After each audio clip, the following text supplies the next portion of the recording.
Chapter 2169. Song Enya's body swayed. She felt as if the world had turned dark, as if doomsday had arrived. She wanted to cry but she could not. Her mouth was wide open.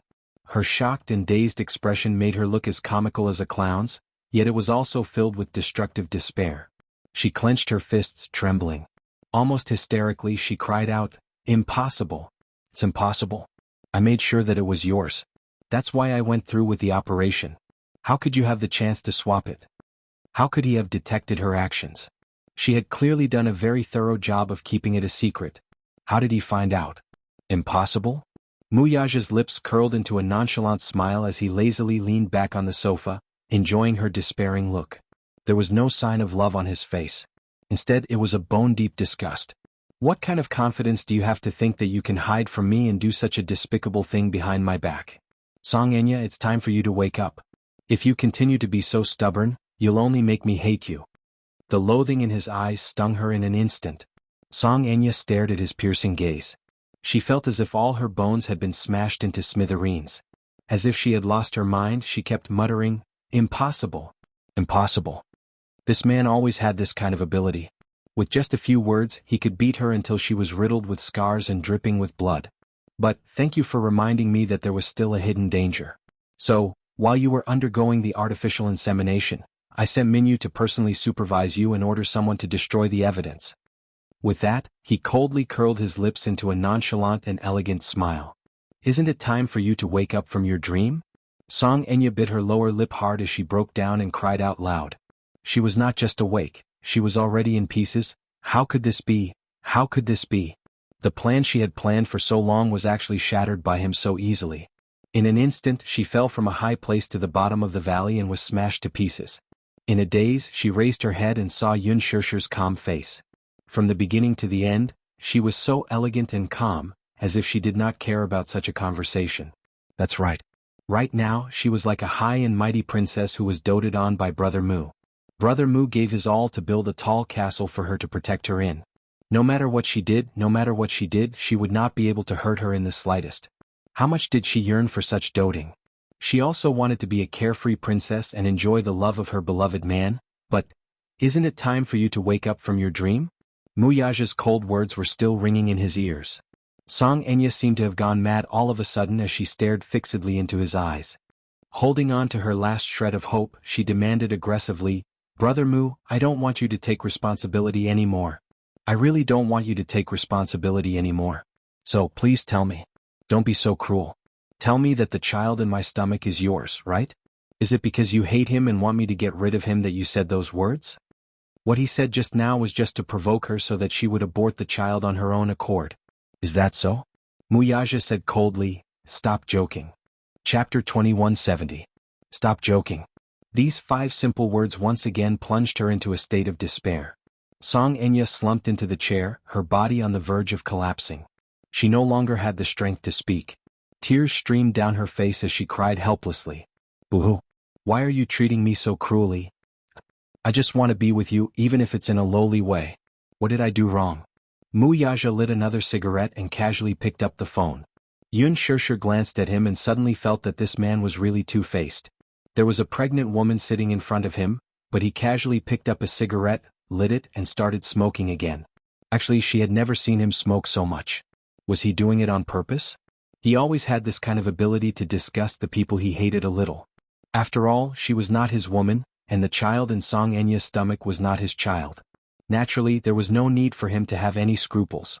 If it were Yun Shirshir who was pregnant at this moment, not to mention him smoking, even if a stranger were to smoke next to him, given this domineering man's usual style, he would definitely kick the stranger away and ask him to scram. At this thought, Yun Shirshir was amused by her own imagination. What was this called? Protecting his calf? On second thought, what was this about protecting his calf? She wasn't his little calf. At most, this was called protecting his wife. What nonsense was this about protecting his calf? Just as Yun Shirshir was letting her imagination run wild, Muyaja had already dialed Jiang Qiming's number. He had long expected that Song Enya would look for him as soon as she returned to the country. At this moment, the Song family probably did not know that she had returned to the capital. He was looking forward to seeing how angry Song Jingwa's stern face would be if the Song family found out that such a reckless daughter had appeared in the family. It would most likely be bruised for a few days. At this time it was already very late. Jiang Qiming had gone to bed early, but there was no news of Song Enya. She did not sleep well, and in just over a month she looked much more haggard. Song Yunshi comforted her and told her to rest early and recuperate, but she couldn't sleep well. Half asleep, she was jolted awake by her ringtone. Thinking that it was a call from her niece, she quickly picked up the call, but the moment the call connected, she heard Muyaja's voice on the other end. "Sis Enya is back." He had always been concise and to the point. There was almost no small talk and he went straight to the point. Jiang Qiming snapped out of her daze at once. The moment she heard that her niece had returned to the capital, she was overwhelmed with excitement and immediately asked, "Where's Enya? Can you put her on the phone?" "I'm afraid not now." "Why?" Muyaja glanced at Song Enya, who was sitting opposite him in a daze and crying. She was not in the mood to answer the call, so he said, "Something happened to her. You'd better bring your family over to deal with it." "What? Your good daughter has created a mess for you. Without your husband's help, I'm afraid this matter can't be resolved, right?" "Your husband." This distant form of address left Jiang Qiming dumbfounded, and she was immediately confused. "What's going on?" "Your daughter is pregnant." Chapter 2171. Muyaja hung up the call expressionlessly after a burst of ear-piercing noise and sent the address over. More than half an hour later, the Song family arrived in 3 cars. It was so grand and mighty that even official vehicles were used. Seeing that more people had arrived, the waitress opened the door with a bitter look. Just as she was about to politely say that she would not be serving them anymore, she saw a familiar middle-aged man walking in. She did not recognize him at first glance. After being stunned for a few seconds, she politely said, "Sir, our shop is closed." Halfway through her words, she was immediately pulled away by the store manager. She did not recognize him, but the store manager did. "Isn't this man the capital's mayor? What kind of wind blew such a big shot here?" As soon as Song Zhenghua stepped into the store, he waved his hand, and the bodyguards behind him walked into the store in an orderly manner. Then, as if they were chasing away flies, all the employees, including the store manager, were chased out of the store. Everyone complained incessantly. They were wearing flimsy uniforms. The weather outside was a few degrees below zero. The few of them hugged their bodies and shivered. However, when they glanced at the car used by the Zheng residents parked at the side, they immediately swallowed their anger and did not dare to say anything. ****. Today was the worst day of their lives. They had offended someone they should not have offended. They had worked so hard to run a business, yet they still had to worry about offending someone. After clearing the place, Song Jingwa and Song Yunshi led Jiang Qiming to the private room. As soon as they opened the door, they saw Song Enya sitting at the table in a daze. It was as if she had suffered a huge blow and her soul had left her body. Jiang Qiming was about to go up to her when she was stopped by her father. "Stand aside." He was already a little grumpy after being disturbed in the middle of the night. When he saw that this woman still wanted to protect his daughter at this time, his tone naturally turned bad. The man walked straight toward the missy and stopped in his tracks. Without calling out her name, he grabbed her by the collar and gave her a tight slap across her face. Smack! A thunderous sound was heard. So much so that the small box was filled with the resounding echo of the slap. Song Enya, who had been slapped to the sofa, sat up with a numb look on her face and raised her head. When Jiang Qiming saw this, her heart was broken, but she didn't dare to say anything. She just stood to the side worried. Song Enya, who had been crying so hard for a long time that her throat was hoarse, finally knew to stop. However, even though she had stopped crying, she was still in a daze. Even when Song Jingwa walked in with his men, she did not notice. She still sat there in a daze without any reaction. However, after being slapped by Song Jingwa, her eyes were slightly dazed and she couldn't react for a moment. She got up from the sofa and felt a burning pain on her face. Her entire head was shaking. It wasn't until her line of sight regained its focus that she realized that Song Jingwa had come. She then realized who had slapped Rayleigh just now. Chapter 2172. You're such a disgrace. What's going on? Song Jingwa was exasperated and wanted to slap her a few more times. One slap was not enough to appease his anger, but looking at her, he pitied her.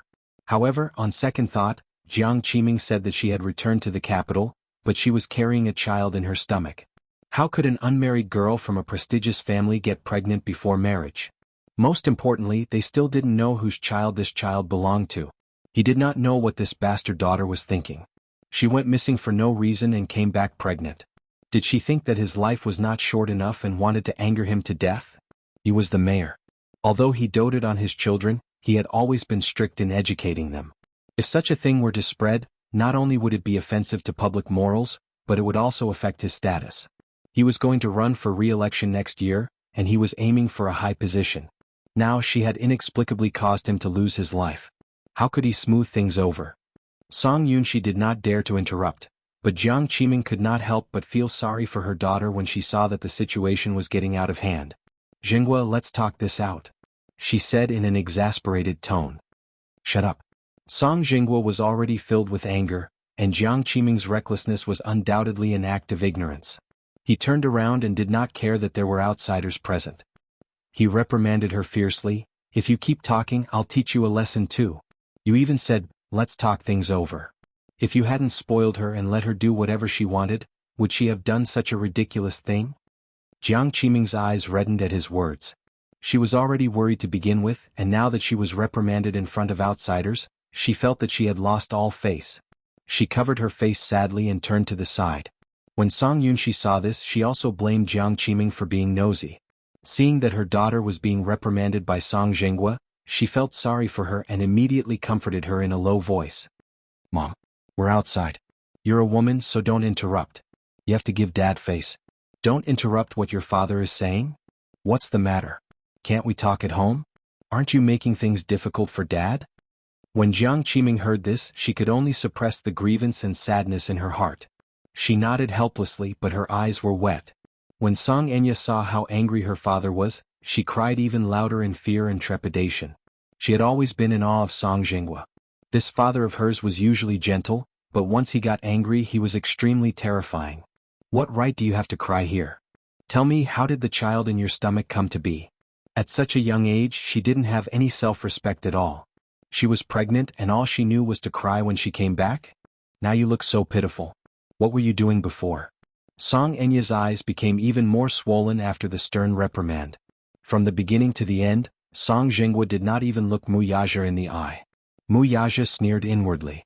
Was this Song Jinghua very powerful? When he was still the heir of the Mu family, whenever he saw him, no matter how big the matter was, he would always greet him warmly. Chapter 2173. Mu Yaja was not a pushover. Since Song Jinghua was so harsh, he could not be bothered to smooth things over for him. In front of everyone he said in an extremely humiliating tone, "I don't know what's wrong with your daughter. She stole my sperm from a sperm bank and secretly ran overseas to undergo IVF. She got pregnant with a child." Song Jinghua's eyes widened when he heard this. "What?" Jiang Qiming, who was standing at the side, also widened her eyes in disbelief. Song Yunshi, on the other hand, glared at his niece in surprise. "What? This girl actually did such a thing? She stole someone else's sperm and ran overseas to undergo IVF. Is she crazy?" Belatedly, Song Yunshi suddenly realized that when Song Enya went missing earlier, a sum of money had disappeared from his account. The 8-figure sum of money was not allowed to be used. It was left in his hands by his father to manage. Could she have taken this sum of money and used it to do such a ridiculous thing? Bribing a sperm bank and a prostitute, then running overseas to undergo IVF. She must have been possessed by a demon? Song Yunshi bit her lip. At this point, his father had not noticed this matter, so he did not mention it. His father had never asked about this sum of money, but now he did not dare to say it. If he said that this sum of money had been used by Song Enya, his father would be so angry that he would cripple her. If that happened, Song Enya and the child in her stomach would not be able to keep their lives. At this thought, Song Yunshi broke out in a cold sweat. She could not help but feel worried for Song Enya. Song Enya covered her face in a daze as she sobbed. The side of her ear that had been hit was buzzing, so she could not hear anything at all. She could only vaguely see Song Jinghua's increasingly angry face, which was terrifying to the extreme. IVF. She probably wanted to steal my sperm and get pregnant with my child so that she could blackmail me into marrying her. She stole the wrong sperm, so I didn't manage to conceive a child. Instead, I got pregnant with Mu Yanqing's child. Mu Yaja used the harshest words to humiliate Song Jinghua. Song Jinghua's body swayed and his face almost fell. His gaze was gloomy and his expression was complicated. Then he clenched his fists. Impossible. To protect his reputation he denied it and vowed, although my daughter is often muddle-headed, she wouldn't do such a ridiculous thing. Whether he did it or not, won't it be clear when we go home and ask? Wuxia sneered again. She knew that I had stepped down as the patriarch, but she still came to me. Not only did she twist words and force logic, but she also confidently asked my wife to abdicate her position. She even asked me to marry her and return to the Mu family to continue to wield the power. She even said that she would use all the power of her mother's family to support me. How ridiculous. Brother Mu. Song Enya could not listen to it anymore. She covered her ears and screamed. It was extremely ear-piercing. With tears in her eyes she begged pitifully, "Stop talking. Stop talking. Just take it that he took pity on her and did not force her into a corner. Alright, I won't talk about it anymore. However, don't blame me for this. Even if the child in your stomach is mine, I will never acknowledge it. I won't acknowledge my child just because it's someone else's child." These words were undoubtedly the last bit of Song Jinghua's face. Chapter 2174. Song Jinghua sucked in a deep breath of cold air. After contemplating the cold expression on Wuxia's face for a long time, he suppressed his indignation and finally spat out a mouthful of turbid air. Hearing Wuxia's frosty reply, Song Jinghua had nowhere to vent his anger. This lad can't possibly be lying. Still, no matter what, he found it hard to believe that his precious daughter would actually say such disgraceful words. Using her maternal family's influence? Supporting Wuxia in his bid to become the family head again? Using her warm face to stick to his cold butt? As a result, his status as the mayor of the city had been degraded. This woman had been doted on and protected since she was young, but in the end she was blinded by so-called love when she grew up. Besides, was Wuxia someone she should love? She was so blinded by her so-called incestuous love that she sided with an outsider and wanted to use her family's influence at all costs to help Wuxia make a comeback. The point was, did he care? He did not even care. It was not as if Song Jinghua had not arranged a marriage for his daughter before. What kind of high official and noble family could not find a match for a madwoman like her? Alas, she did not want any of them and wanted to wholeheartedly revolve around an iceberg. This foolish daughter of his, did she not realize that she was like a moth flying toward a flame? He really wanted to wake her up with a loud scolding and let her see how ruthless the man she loved was to her. In front of so many people, he did not care about her dignity at all and made her lose face as well. The more Song Jinghua thought about it, the more infuriated he felt.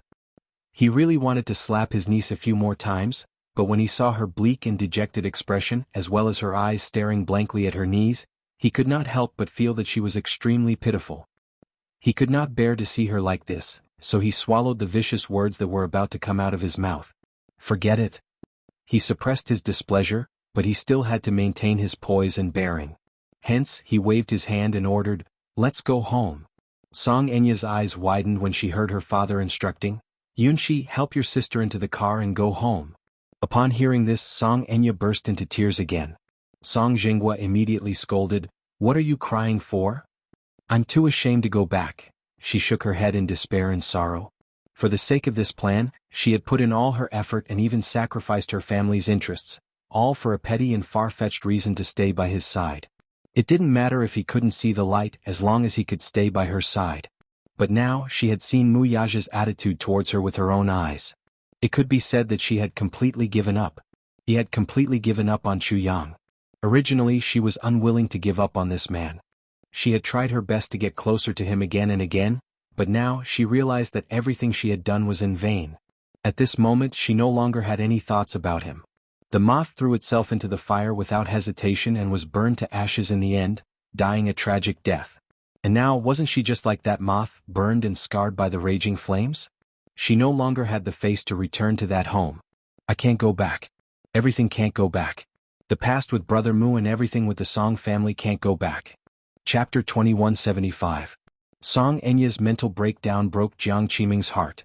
She walked up to her and hugged her daughter as tears streamed down her cheeks. "Mom doesn't blame you. It's Mom's fault, it's Mom's fault. If I hadn't spoiled you so much, you wouldn't have done such a foolish thing. It's the father's fault for not teaching you well. It's not your fault that I didn't teach you well." Her words were deliberately meant for Song Jinghua.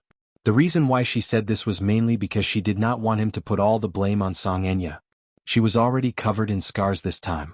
If she were to return home and suffer another blow, She was really afraid that she would lose her daughter forever. As a mother, how could she not see her daughter's current state? She was broken down, hopeless, and wandering on the edge of darkness. If she were to return home, even if Song Jinghua were to say something harsh, it would be the straw that broke her back. There was another hidden meaning in her words, and it was for Song Jinghua's benefit. If not for him doting on Song Enya so much when she was young, she wouldn't be so childish and immature. Song Jinghua's face turned red instantly. He muttered a few words but did not say anything harsh. What nonsense are you saying? If you don't go home, where else can you go? Go back. Song Jinghua paused and sighed helplessly. Dad doesn't blame you anymore. As he said this, he reached out his large palm and gently patted Song Enya's head as a form of consolation. Song Enya started bawling her eyes out like a spoiled child. At the entrance of the cafe, after Song Yunxi and Jiang Qiming helped Song Enya into the car, Song Jinghua paid the bill and politely apologized to the waiters and thanked them. Mu Yazha and Yun Shishir were about to leave when Song Jinghua called out to him. Yazha. Mu Yazha turned around and saw Song Jinghua looking at him with a serious face. He said slowly, I have something to talk to you about. As he said this, he glanced at Yun Shishir as a form of avoidance. Mu Yazha's lips curled into a smile as he turned to look at Yun Shishir. Wait for me in the car, okay? Good. I will wait for you. Yun Shishir took the car keys and got in the car without consulting anyone.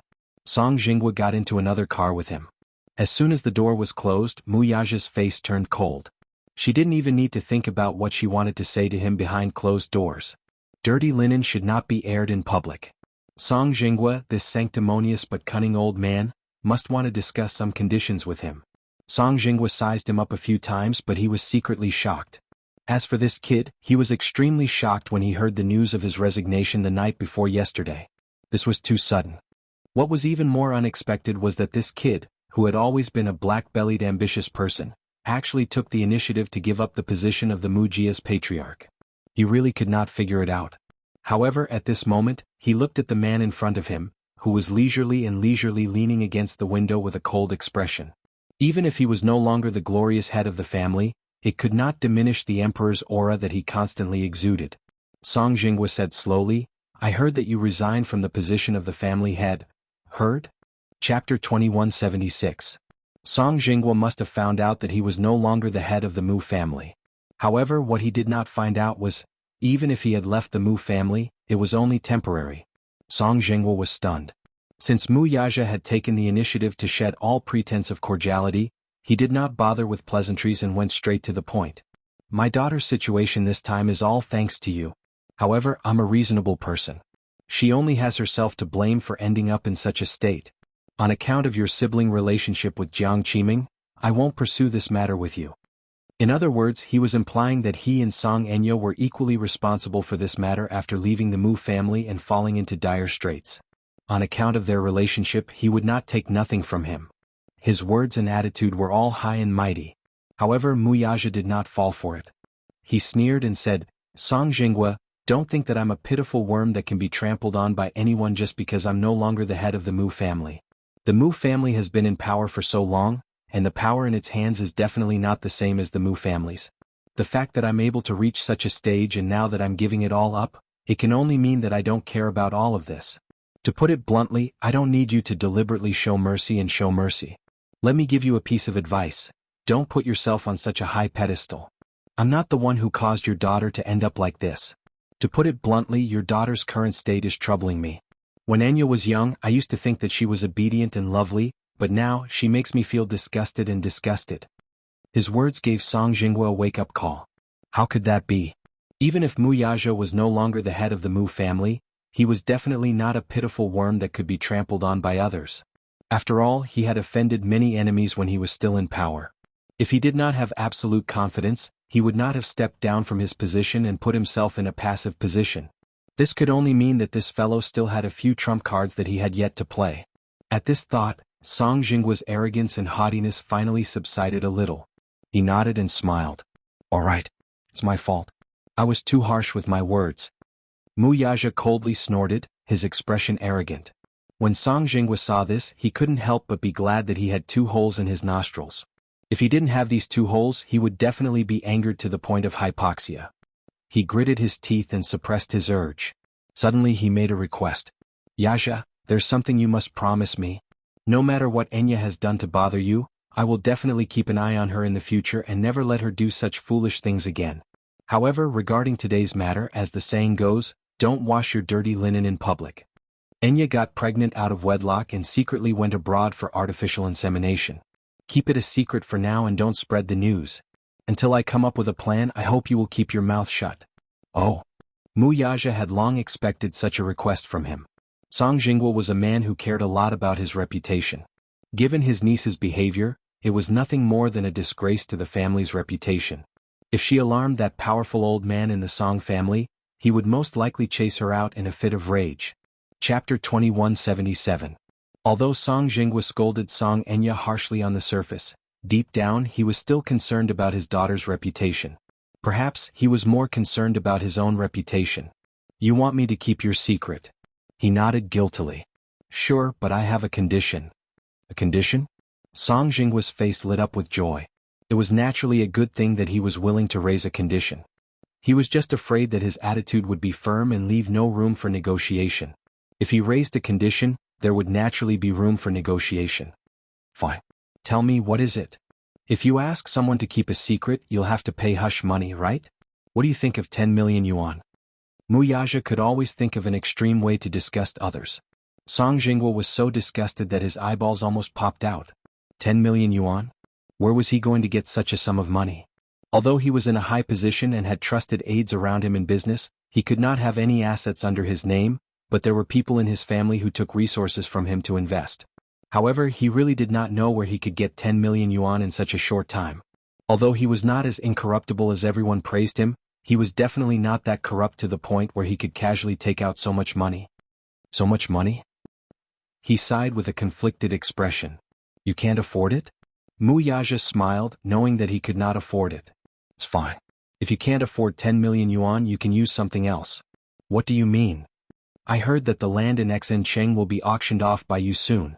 Song Jingwa's face froze when he heard Mu Yaja's words. Where did he find out about such a confidential matter? While he was still in a daze, Mu Yaja made an exorbitant demand. You should have the right to decide the ownership of that land before the auction. Therefore, I want that piece of land. As soon as he finished speaking, Song Jingwa immediately rejected, impossible. Once this resort was completed, it would mean that it would be a project with considerable profits. He did indeed have the right to decide the ownership of this piece of land, but at the moment, even though there was no investment, once this piece of land was auctioned, it would be as high as a few hundred million. That would be more than 10 million. Mu Yaja directly asked him for this piece of land. This was undoubtedly cutting off his flesh. Song Jingwa gritted his teeth and looked at him as if he was looking at a devil. He resolutely refused. I can't let you have this land. You want 10 million? Sure. Give me a month and I'll give it to you. 1 month. I can't wait any longer. Either you give me 10 million now or you give me that piece of land. Otherwise, don't blame me for being merciless. Mu Yaja suddenly smiled deeply. If you don't tell me, how would I not know? I still have some things that you might be interested in. If you are willing to part with it, I will give you face. Something that he was interested in? Song Jingwa stood rooted to the ground. Could it be the evidence of those unspeakable things that he had done? Once he thought of this, he started to feel uneasy. This fellow, how could he be so shrewd? He had actually managed to get his hands on the evidence of his crimes without anyone noticing. Furthermore, he was holding it tightly in his hands. Now, wasn't this his biggest bargaining chip? Chapter 2178. Ah, but I knew you'd reject it. Forget it, this deal doesn't count. Mu Yaja suddenly added, although I'm no longer the head of the Mu family, I still have Huanyu's shares in my hands. It's not a problem for me to create a press release overnight. The mayor's daughter went against ethics and got pregnant before marriage. Is this headline enough? That one sentence was enough to make Song Jingwa shudder in fear. Mu Yaja smiled wickedly and pretended to get up. Song Jingwa immediately grabbed him. You can't do that. Do you have the heart to destroy Enya with your own hands? Mu Yaja asked calmly, what's there to not have the heart to do? The corners of Song Jingwa's eyes twitched fiercely. Looking at his disdainful expression, he was about to explode. However, when he turned his head and saw his disappointing daughter sitting in the other car, he suppressed the displeasure in his heart and asked patiently, when do you want it? Tomorrow. It's too rushed. I might not be able to make it. Mu Yaja smiled coldly. My patience is limited. I'll only give you 3 days. Either give me $10 million or transfer the ownership of that land under my name. After that, he waved Song Jingwa's hand away expressionlessly and got out of the car. Song Jingwa was so angry that he gritted his teeth. He felt as if his flesh was being sliced apart by this fellow. In just a few minutes, a few $100 million worth of land was in his pocket. How could he not be angry? On the way back, Yun Shishir asked curiously why Song Jingwa had called him over. Mu Yaja told her everything about their conversation. Yun Shishir was so shocked that she couldn't close her mouth. Isn't this blackmail? She spat out, flabbergasted. Mu Yaja argued, I got this land based on my own abilities. It has nothing to do with blackmail. Yun Shishir stuck out her tongue. It would be strange if it wasn't blackmail. However, Mu Yaja was also capable. He targeted Song Jingwa's weakness. If the scandal of Song Enya's premarital pregnancy was exposed, it would have a deep impact on Song Jingwa's future. On one hand, it was a project worth hundreds of millions. On the other hand, it was his more than 10 years of career. After thinking about it, Song Jingwa naturally knew how to weigh the pros and cons and could only compromise. Although this was only one step of compromise, this deal was a huge loss. Regardless of whether Song Jingwa gave him 10 million yuan in the end or gave him that piece of land, it would be a solution to his desperate situation. Now the Xinyu Financial Group was short of funds. Without capital investment, many projects had stopped operating, and the company was losing money every minute. Perhaps Mu Yaja did not care about such a small loss. But if they stagnated, they would only grow. That was why he did not stop Song Enya from going overseas for IVF. He wanted to have a backup plan in case of an emergency. Yun Shishir's mouth twitched. This man was far more scheming than she had imagined. To think that he had already prepared a contingency plan and leeway for the future predicament so long ago. It could only be said that this man's ambition had always been unimaginable. Thinking about it, Song Jingwa must be feeling very depressed on his way home, right? Chapter 2179. Yun Shishir suddenly found it rather interesting. She did not expect that after going around in circles, he would actually gain a lot of benefits from it. Sometimes this man was quite evil. When he pampered someone, he did not know the immensity of heaven and earth. However, if he hardened his heart to trick someone, that person would probably lose all their temper. On the other end in the car, Song Yunshi, who was sitting in the front passenger seat, kept her head lowered and tactfully kept quiet. In the back seat, Jiang Qiming hugged her daughter tenderly and kept comforting her back.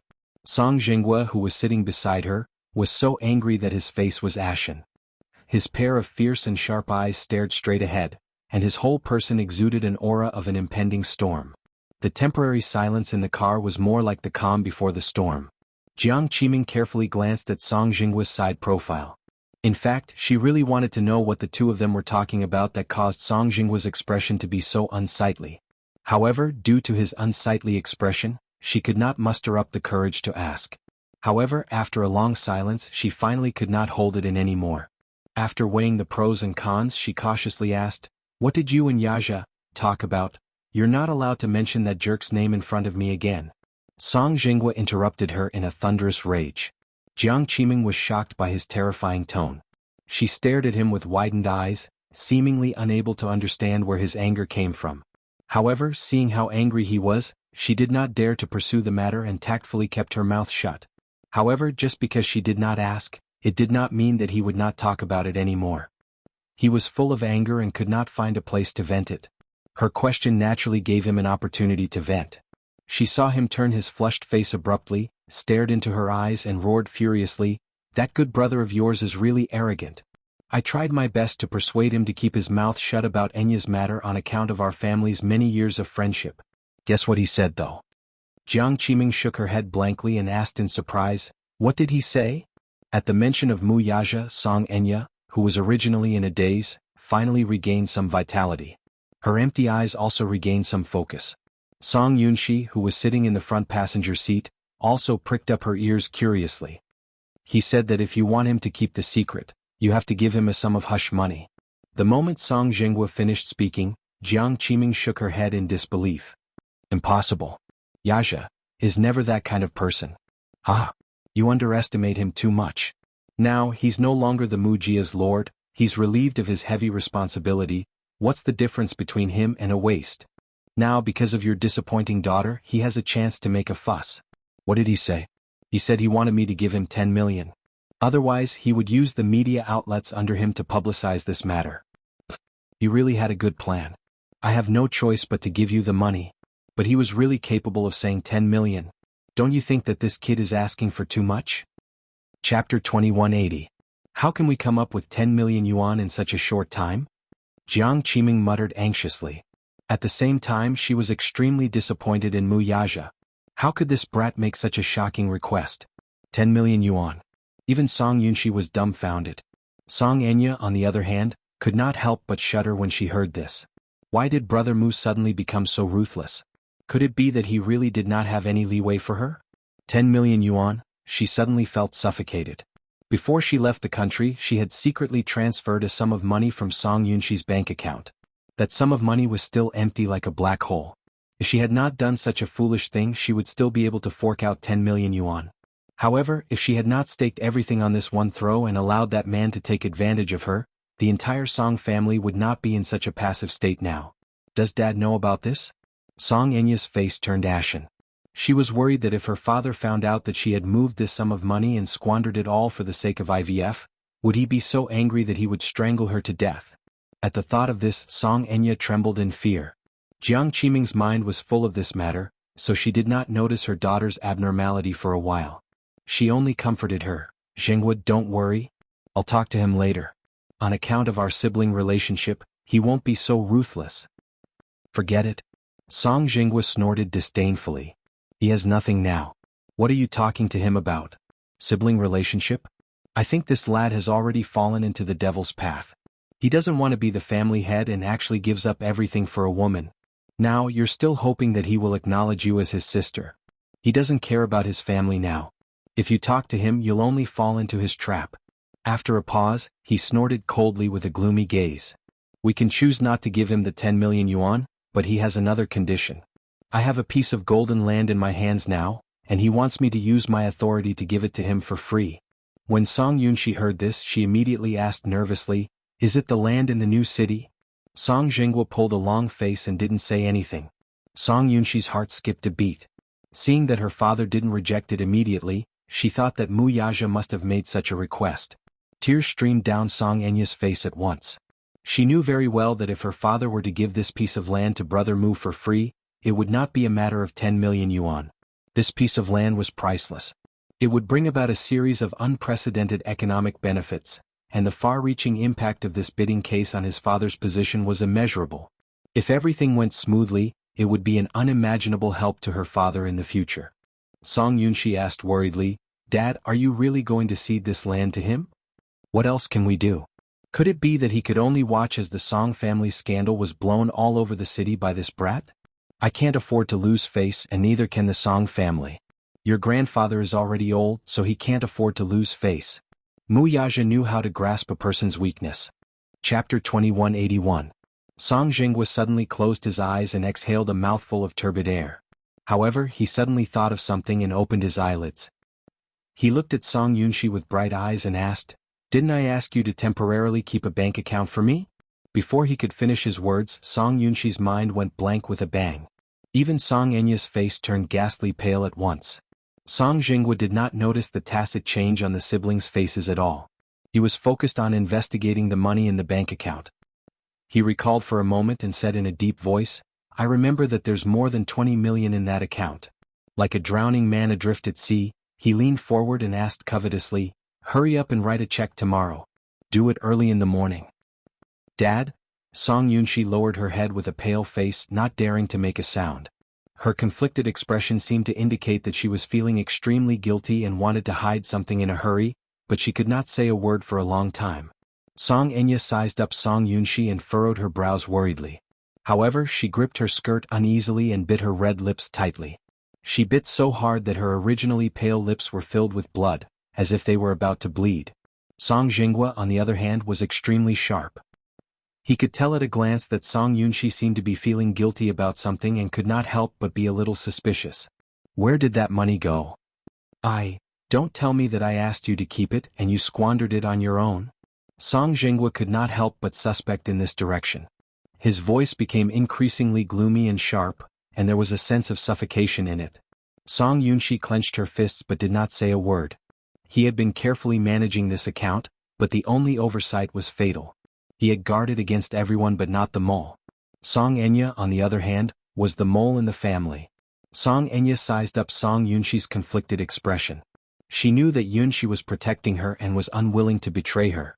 Therefore, just as Song Jinghua was about to fly into a rage, she suddenly raised her head without hesitation and grabbed his arm. She made up her mind and confessed through gritted teeth, It's me." Song Jinghua was stunned for a moment before he exclaimed in unison, "What? I misappropriated that sum of money." Song Enya broke down and yelled loudly. She hugged her head tightly, almost desperately revealing the truth. "I want to carry out my plan, so I need a sum of money. Artificial insemination requires a lot of capital. Plus, to get those things we need to sacrifice a lot of money. So I came up with the idea of money. I originally thought that this plan was foolproof and that I could fill in the gap very quickly. But I miscalculated." Her words were enough to plunge Song Jinghua into an incomparably dark state. He felt the world spinning around him. When he came back to his senses, he shouted in disbelief, "Song Enya, are you crazy?" His thunderous voice even frightened the driver. His wrist trembled and he almost lost control of the car. Chapter 2182. Song Jinghua was enraged. "How dare you? How dare you embezzle that sum of money? Don't you know that it's the gong funds?" That. Tears streamed down Song Enya's face as she begged in regret. "It's all my fault. I know my mistake now. If you hate me, you can scold me or hit me. I'll have no regrets even if you beat me to death. Anyway, I don't want to live anymore. I've humiliated you, Mommy, and the entire family. Why don't you strangle me to death? I know I'm wrong, sob sob sob." She started bawling her eyes out. Song Jinghua gritted his teeth in anger. Seeing his niece in such a state, he really raised his hand high to slap her. Jiang Qiming was quick to react. She shielded her daughter in her arms and stopped her in time. She broke down and said, "Jinghua, calm down. Calm down." "How can I calm down? To have such an unfilial daughter, I can't. What's done is done. There's no point in saying all this. Enya already knows her mistake. I believe that she really knows her mistake and won't do such a foolish thing again. Just this once, give her one last chance, okay?" She pleaded bitterly as she hugged her daughter tightly and curled up into a ball. Song Jinghua looked at them in a daze. Suddenly, he sneered and spat out a few words with trembling lips. "Great. You two are connected by heart. You've made me inhumane, haven't you?" Jiang Qiming was so frightened that she dared not speak. With trembling hands, Song Jinghua fished out a pack of cigarettes. Just as he was about to light one up and take a few puffs to relieve his anger, he glanced at the pair of mother and daughter, who were huddled together pitifully. At the thought of Song Enya, who was not even a month old yet, he suddenly felt frustrated and threw the pack of cigarettes away. With a loud smack, the pack of cigarettes hit the windshield and slid down the dashboard before falling to the ground. Song Jinghua covered his face in despair and lowered his body. His voice was hoarse. "Enya, you will kill Daddy like this, do you know that?" Jiang Qiming was completely stunned. Song Yunxi was also stunned. All along, her father had been indomitable and high-spirited in front of them. But now, because of Song Enya, he actually broke down and shed tears in front of them for the first time in his life. Song Enya was so scared that she did not even dare to breathe when she saw this. She felt that she had caused her father to suffer, but now that she was a sinner, there was no way she could comfort him. She could only shrink to one side. Song Yunxi's heart ached for herself and her father's heart. At the same time, her hatred for Mu Yaja deepened. Could be said that the deeper the love was, the deeper the hatred was. Her love for Mu Yaja had turned into bone-deep hatred at this moment. She hugged her shoulders and cried out in pain and helplessness, "Dad, I'm sorry. I really know I was wrong. I'll listen to whatever you say in the future." She did not ask for Song Jinghua's forgiveness. She only hoped that she would not implicate her father no matter what the price was. Song Jinghua did not make a sound as tears fell silently. He did not say a word along the way. It was obvious that his heart was heavy, so Jiang Qiming did not dare to disturb him. Chapter 2183. She was in a mess, especially her dress, which was drenched in milk. She had to change her clothes and think about the rest later. After Song Jinghua calmed down, he suddenly said, "Song Enya is pregnant with Mu Yanqing's child, right?" Jiang Qiming and Song Yunxi looked at each other and nodded. Now that Song Enya was no longer around, Song Jinghua lit a cigarette and took a few puffs. After a long while, he said in a deep voice, "Let's abort the child while it's still young and hasn't formed." Jiang Qiming was a little surprised by his decision. Abort it? What else can we do? Song Jinghua snorted in annoyance. Don't tell me we're going to give birth to this illegitimate child. Song Yunshi asked worriedly, Enya? Will Enya be willing? Since it's come to this, it's not up to her to decide on this matter. Just now, she promised me in the car that she'd listen to me on this matter. This child can't be kept. She's still unmarried. If she gives birth to this child, we won't let others make a fool of the Song family. Before the news gets out, I'll make some arrangements and find a reliable big hospital to perform an operation to abort the child. Song Jinghua's tone was so calm that it was almost cruel. At first glance it sounded very ruthless.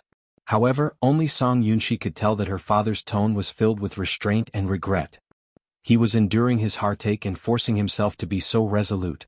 Indeed, if this child was kept, not only would it harm Enya, but it would also implicate the entire family's reputation. This was a step that could not be taken. I don't think we have to abort this child, right? Jiang Qiming suddenly said. Song Jinghua looked at her, but unexpectedly he did not refute her words. Instead he asked, Then in your opinion what should we do with this child? Jiang Qiming was a little surprised. In the past she had never had a say in this family. However, now that Song Jinghua was actually asking for her opinion, she felt a little better. I think that having Mu Yaja's child in her stomach is better than having Mu Yaja's child. Jinghua, think about it. Now Mu Yaja has already stepped down from his position as the head of the Mu family. I heard that he has fallen out with the Mu family. It's impossible for him to return to the Mu family. In your words, I have nothing left. However, Mu Yanqing was different. He also has some status in the Mu Jia. Although he is not the Mu Jia's patriarch, if he marries Enya with the power of the Song family, it won't be difficult for him to become the patriarch. Perhaps he could talk to him about this matter and see what his intentions were. After all, it's his blessing that our family's Enya is compatible with him. He won't necessarily lose out. If the two families could form a marriage alliance, then when Enya's child was born, it could be said that the mother's status would rise because of her son. Perhaps in the future, Enya can become the Mu Jia's mistress. The power of the two families balanced each other and supported each other. It could be said that both sides were seeking benefits. Mu Yanqing is a sensible child. If the situation is beneficial to him, he will definitely accept it. Song Jinghua suddenly sneered disapprovingly. Chapter 2184. Do you want me to bluntly say that this lass stole the sperm bank in order to get pregnant with Yaja's child? In the end, she made a huge mistake and ended up with his sperm. Now she's pregnant with his child due to a freak combination of factors. Isn't this a fantasy? What is Mu Yanqing thinking about the Song family? Do you think I haven't embarrassed myself enough? Jiang Qiming hesitated to speak, but Song Jinghua continued, Besides, how can you be sure that Enya is pregnant with Mu Yanqing's child? What if the child isn't Mu Yaja's? Mu Yanqing's personality isn't as calm as Mu Yaja's. If that happens, won't things get even uglier? Jiang Qiming smiled. Jinghua, don't worry about this. Before that, for insurance, I'll think of a way to secretly do another paternity test. If it's confirmed to be Mu Yanqing's child, then everyone will be happy. If it's not, then according to your opinion, let's abort the child. Song Yunshi was conflicted. Is that okay? It seems like my sister is the one who threw herself at him. Song Jinghua scoffed. Do you think your mother and I want to do this? If Enya didn't ruin herself and get pregnant for no reason, would we be in such a passive position? Song Yunshi fell silent guiltily. This suggestion of yours is not impossible. According to the news, the second in charge of the Mu family seems to have the intention of supporting Mu Yanqing. However, that old man has been busy with the company's affairs recently. After that rascal stepped down, the entire Mu group is in a mess. At this time, I'm afraid he's bitterly cleaning up the mess. I wonder how the Mu group will develop in the future. Does Mu Yanqing have the ability to take on such a heavy responsibility? However, a starving camel is still bigger than a horse. No matter how bad the Mu group is, it's still the richest family in the capital. Yanqing and Enya are well matched in terms of social status. It's not a loss. Song Jinghua pondered for a moment and narrowed his eyes. I'm just afraid that we'll make the wrong bet and lose both the woman and the money. Jiang Qiming added, I've interacted with Yanqing a few times. My impression of him is that he's a humble and responsible person. He might not be as capable as Yaja, but he had a simple personality and was not as shrewd and unpredictable as Yaja. He was quite easy to control. If Enya is betrothed to him, it will be a more optimistic situation for us. The three of them suddenly fell silent. Amidst the dead silence, Song Enya changed into a new set of clothes and sat back on the sofa. Perhaps it was because Jiang Qiming had comforted her for a long time on the way home. Her emotions finally stabilized and her complexion looked better. When she went downstairs just now, she stood in the distance for a while so she heard some of their conversation. She really did not expect that the child in her stomach would be Mu Yanqing's. But now that things had come to this, she was already disheartened. No matter what Song Jinghua suggested to her, she would not put up any resistance. Because once the heart died, it would truly die. As for her future, she did not have any expectations. She might as well go with the flow and let them arrange it. After all, she was the one who had caused this disaster. She should be responsible for it. She no longer had any thoughts about who she would marry or who she would marry. Chapter 2185. Actually, I'm not sure who the father of the child in my stomach is. Anyway, I'll listen to all of your arrangements. Song Enya stood her ground and expressed her opinion timidly. Seeing that she was so cooperative, Jiang Qiming was overjoyed. Good. Enya, you're finally a little more sensible. Don't worry, Mommy won't let you suffer. Okay, Song Jinghua suddenly said, it's decided for now. Tomorrow, find an opportunity to do a paternity test to see if the child is Mu Yanqing's. We'll discuss other matters after we get the results. Okay. Everyone reached a consensus. The next day, Mu Yanqing did not receive any calls from Meng Qingxue the entire day. Not to mention a call, he did not even receive a text message. Before he left last night, he had already made his stand clear and said that if Meng Qingxue was sensible, she would call to cater to him and agree to his arrangements. However, he did not receive any reply from Meng Qingxue until evening. He was instantly furious. He really couldn't figure out what this woman's motive was. Could it be that for a woman like her, glory and wealth were her lifelong pursuits? He wanted to give her glory and wealth. He would also allow her to give birth to the child. After the child was born, as the child's father, he would also bear the responsibility of raising and nurturing the child. If the child was well-groomed, he might have a chance to enter the Mu family legitimately. How could she turn a blind eye to such tempting conditions? He had said such harsh words. Even if she did not care for the generous treatment he had arranged for her, she should at least give him an explanation, shouldn't she? If she did not want his arrangement, she should at least report to him whether the child was staying or leaving. Mu Yanqing wanted to call her several times to question her, but when he thought of her timid expression, he could not bear to do so and suppressed the urge. As if to deliberately give her the cold shoulder, he did not disturb her until night fell. However, for some reason, the more he ignored her, the more uneasy he felt. At 9 o'clock in the evening, he went to her apartment uninvited. He knocked on the door for a long time but no one answered.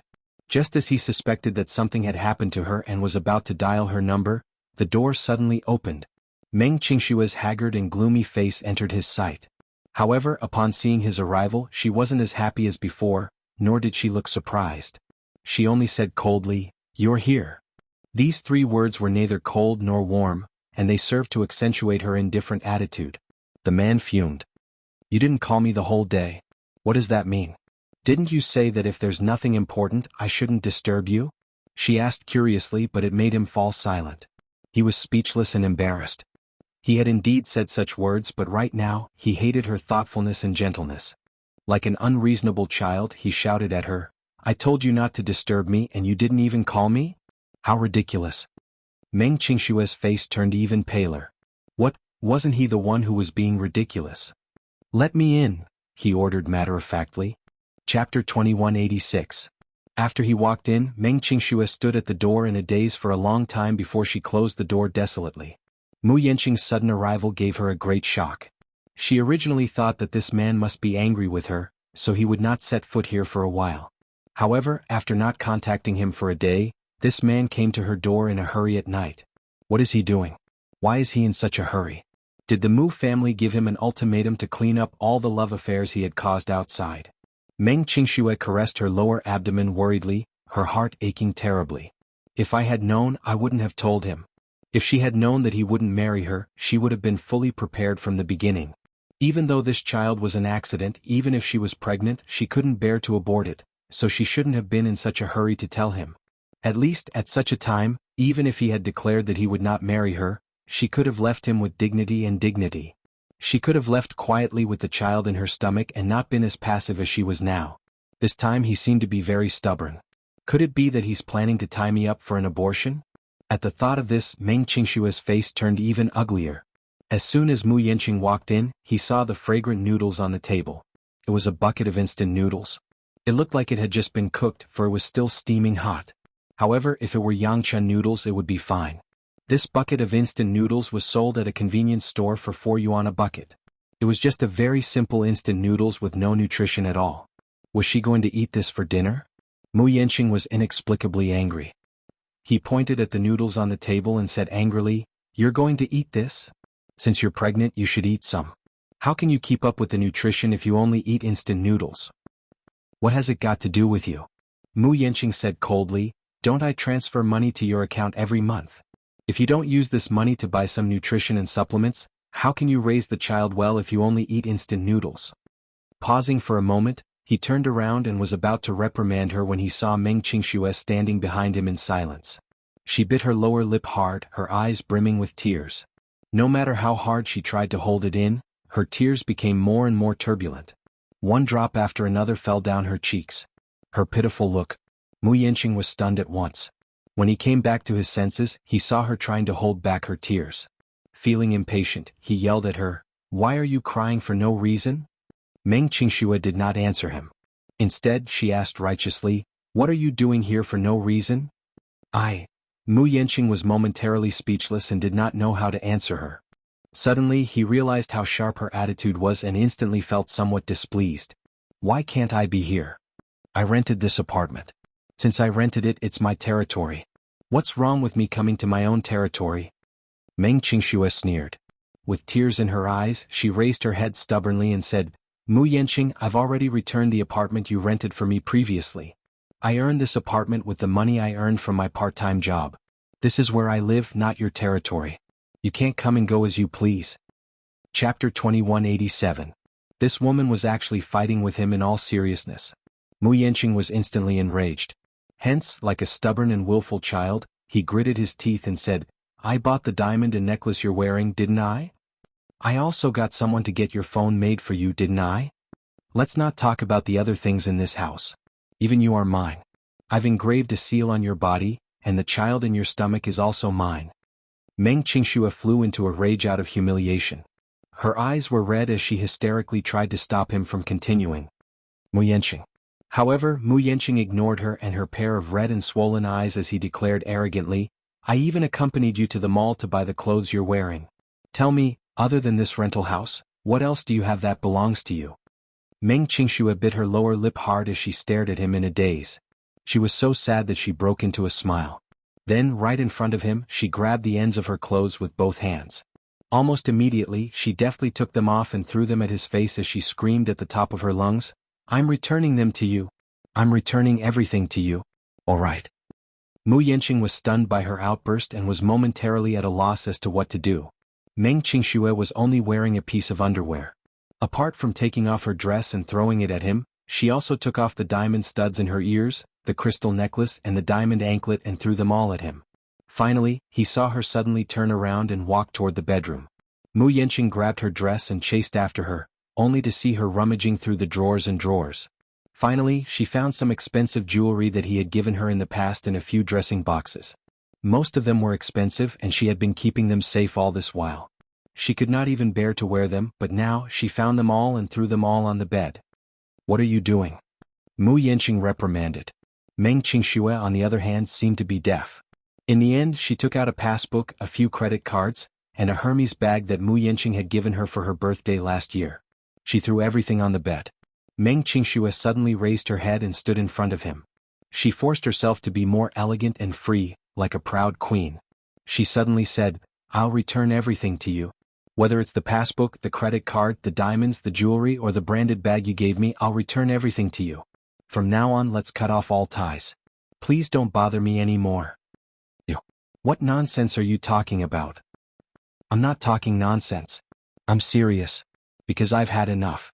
I've had enough of your arrogance and conceit. I've had enough of your indifference and heartlessness. I've had enough of being like a caged canary, watching over you with all my heart, yet being unable to obtain your true heart. I've had enough of missing you without seeing the light of day, yet you don't care about me at all. I've had enough of your self-righteousness and lack of consideration for me." What did she get for her sincerity? Chapter 2188. Meng Qingxue said with tears streaming down her face. She grabbed a diamond earring and threw it at his face. Mu Yanqing, how can you be so high and mighty? Yes. Your family background is superior. Yes. Your background is extraordinary. But it's not like I have to be trampled on by you. Let me off. From now on you'll go your way and I'll go mine. We'll mind our own business and mind our own business. How about this? Shut up. Mu Yanqing could not take it anymore and scolded her. You're deliberately provoking me, aren't you? Meng Qingxue was suddenly at a loss. Tears streamed down her face and her eyes were empty as she questioned him seriously. Then what do you want me to do?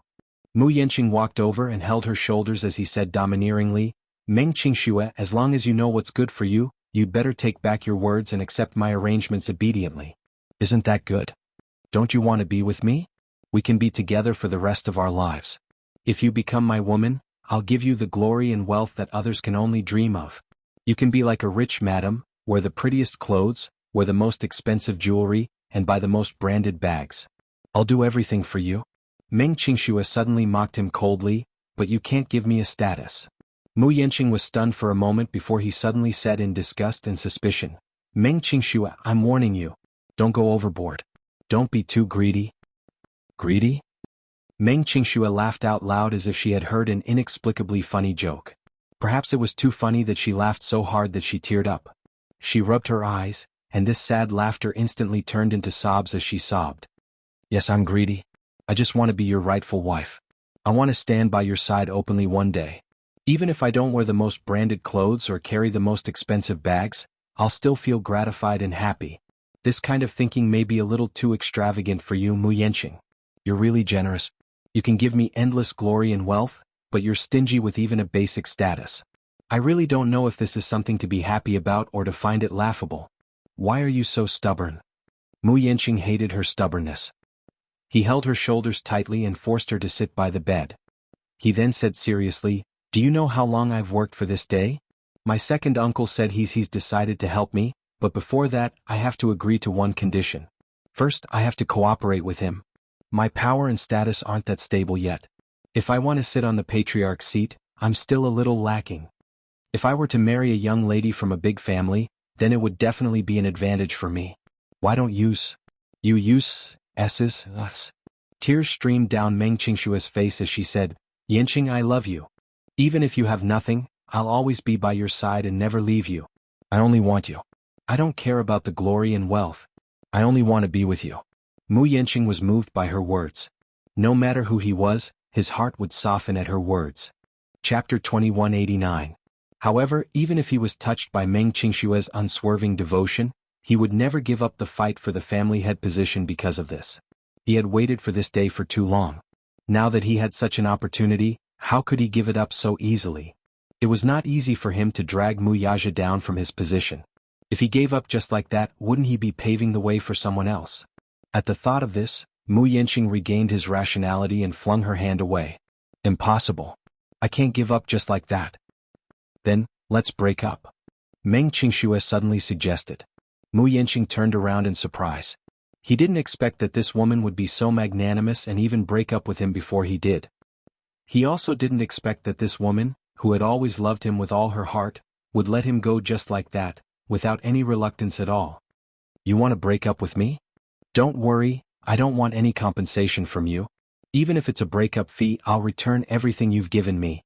I only hope that from now on we'll cut off all ties. I won't pester you anymore and you won't pester me anymore. Okay. If it were in the past, Mu Yanqing would definitely suspect that this woman was playing hard to get with him. However, at this moment, when he saw the determination in Meng Qingxue's eyes, his heart suddenly trembled. This woman actually said such a sentence in an extremely serious manner. Meng Qingxue continued, As for the child in my stomach, you don't have to worry too much about it. I won't cause you much trouble. Whether you get rid of it or keep it, it has nothing to do with me anymore. Even if this child doesn't have a father from a young age as a mother, I'll definitely make it up to him and raise him up. I only ask that you give me the right to be a mother and stop interfering with us. You? Meng Qingxue smiled coldly and then walked around him to the living room. She sat down on the sofa, picked up the bucket of noodles and started eating. When Mu Yanqing returned to the living room, He saw her from afar holding a bowl of noodles and wolfing them down with tears in her eyes. It could be seen that she was starving and her stomach was rumbling. She was no longer as fashionable and delicate as she had been when they first met. Instead, she was in dire straits. Last night, he had deliberately ignored her and left in such a carefree manner. She had not eaten anything the entire night and had cried herself to sleep. Then, she had been frightened by a nightmare and had cried herself awake. When she woke up, she kept crying. She didn't eat breakfast or lunch. She couldn't lift her spirits. No matter what she did, she was surrounded by sadness. She didn't know where her tears came from. She cried until her eyes started to hurt. She scolded herself. Why did she cry so much for an irresponsible man? However, the more she thought about it, the more she cried. She couldn't do anything well, so she didn't go for her part-time job anymore. She called for a day off and simply hid in her blanket. She cried and slept and cried and spent the day in a daze. Therefore, as soon as he opened the door, he saw a pair of red and swollen eyes that were like walnuts. Chapter 2190. Just as she was about to eat after cooking, this man came uninvited again. After saying so much, Meng Qingxue wished she could cut open her heart and let him see it clearly, but this man seemed indifferent. Right from the beginning, what he cared about was not her or the child in her stomach, but power and wealth. Meng Qingshue's heart turned cold. She thought, instead of pestering him, why don't I just let him go? No matter what I say, he won't change his mind. She shouldn't have those illusory dreams. Mu Yanqing's heart ached when he saw her down and out. He calmed down and said to her, "Don't make yourself suffer like this. Come with me. I've arranged a nanny and bodyguard for you. Come with me and I'll settle you down. Even if you don't think about yourself, you should think about the child." Meng Qingxue ate the noodles numbly. She did not say a word, but the expression on her face seemed to say, "No need." He was deliberately giving him the cold shoulder. Later on, Mu Yanqing rambled on again, but she did not listen to a single word he said. In the end, she only heard him stomping his feet as if he was extremely angry. Then she heard the door slam and leave. Meng Qingxue raised her head and looked at the empty house. Finally, she picked up the bowl of noodles and drank a few mouthfuls of hot soup.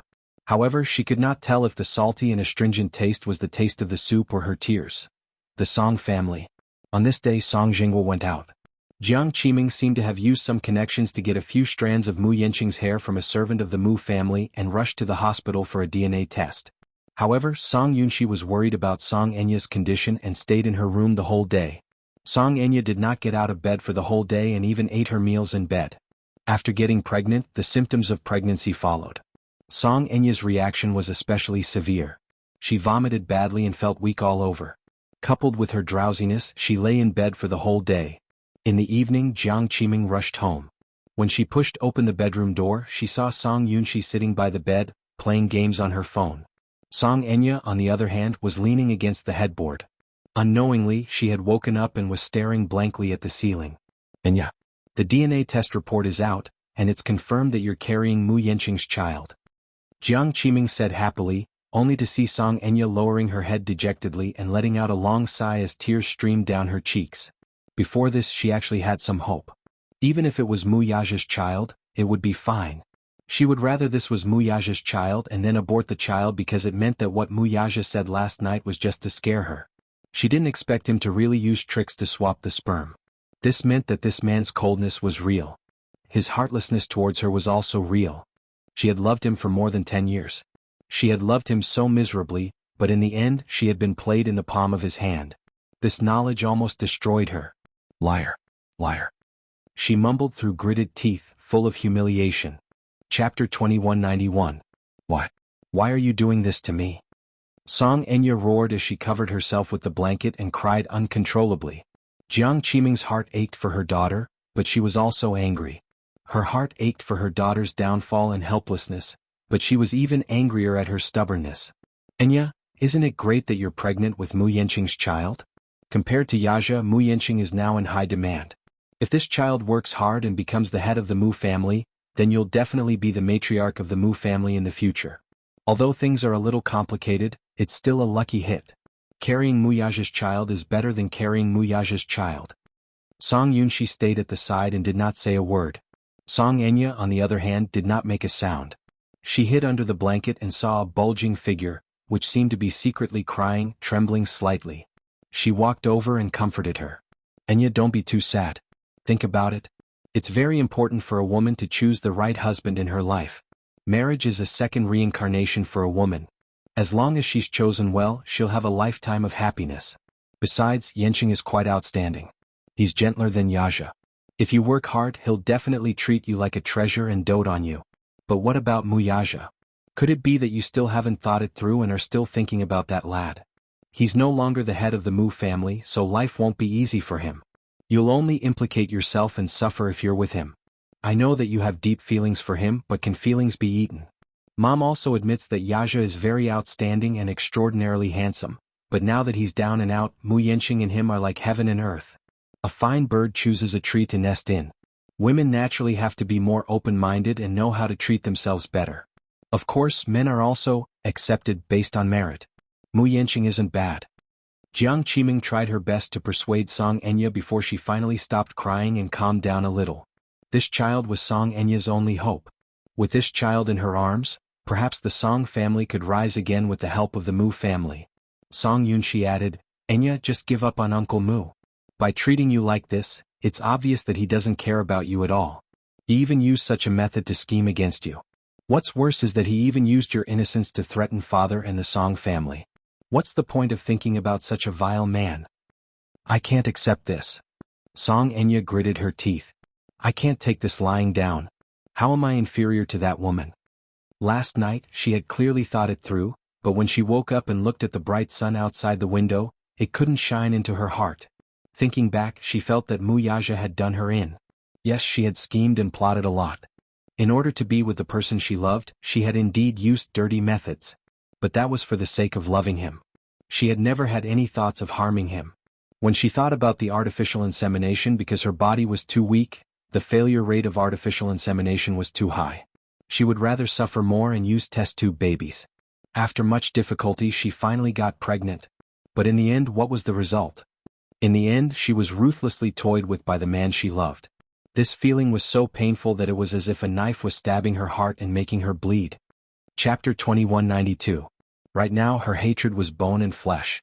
She loved, hated, and was infatuated with Mu Yaja, but in the end she felt more like a lively clown.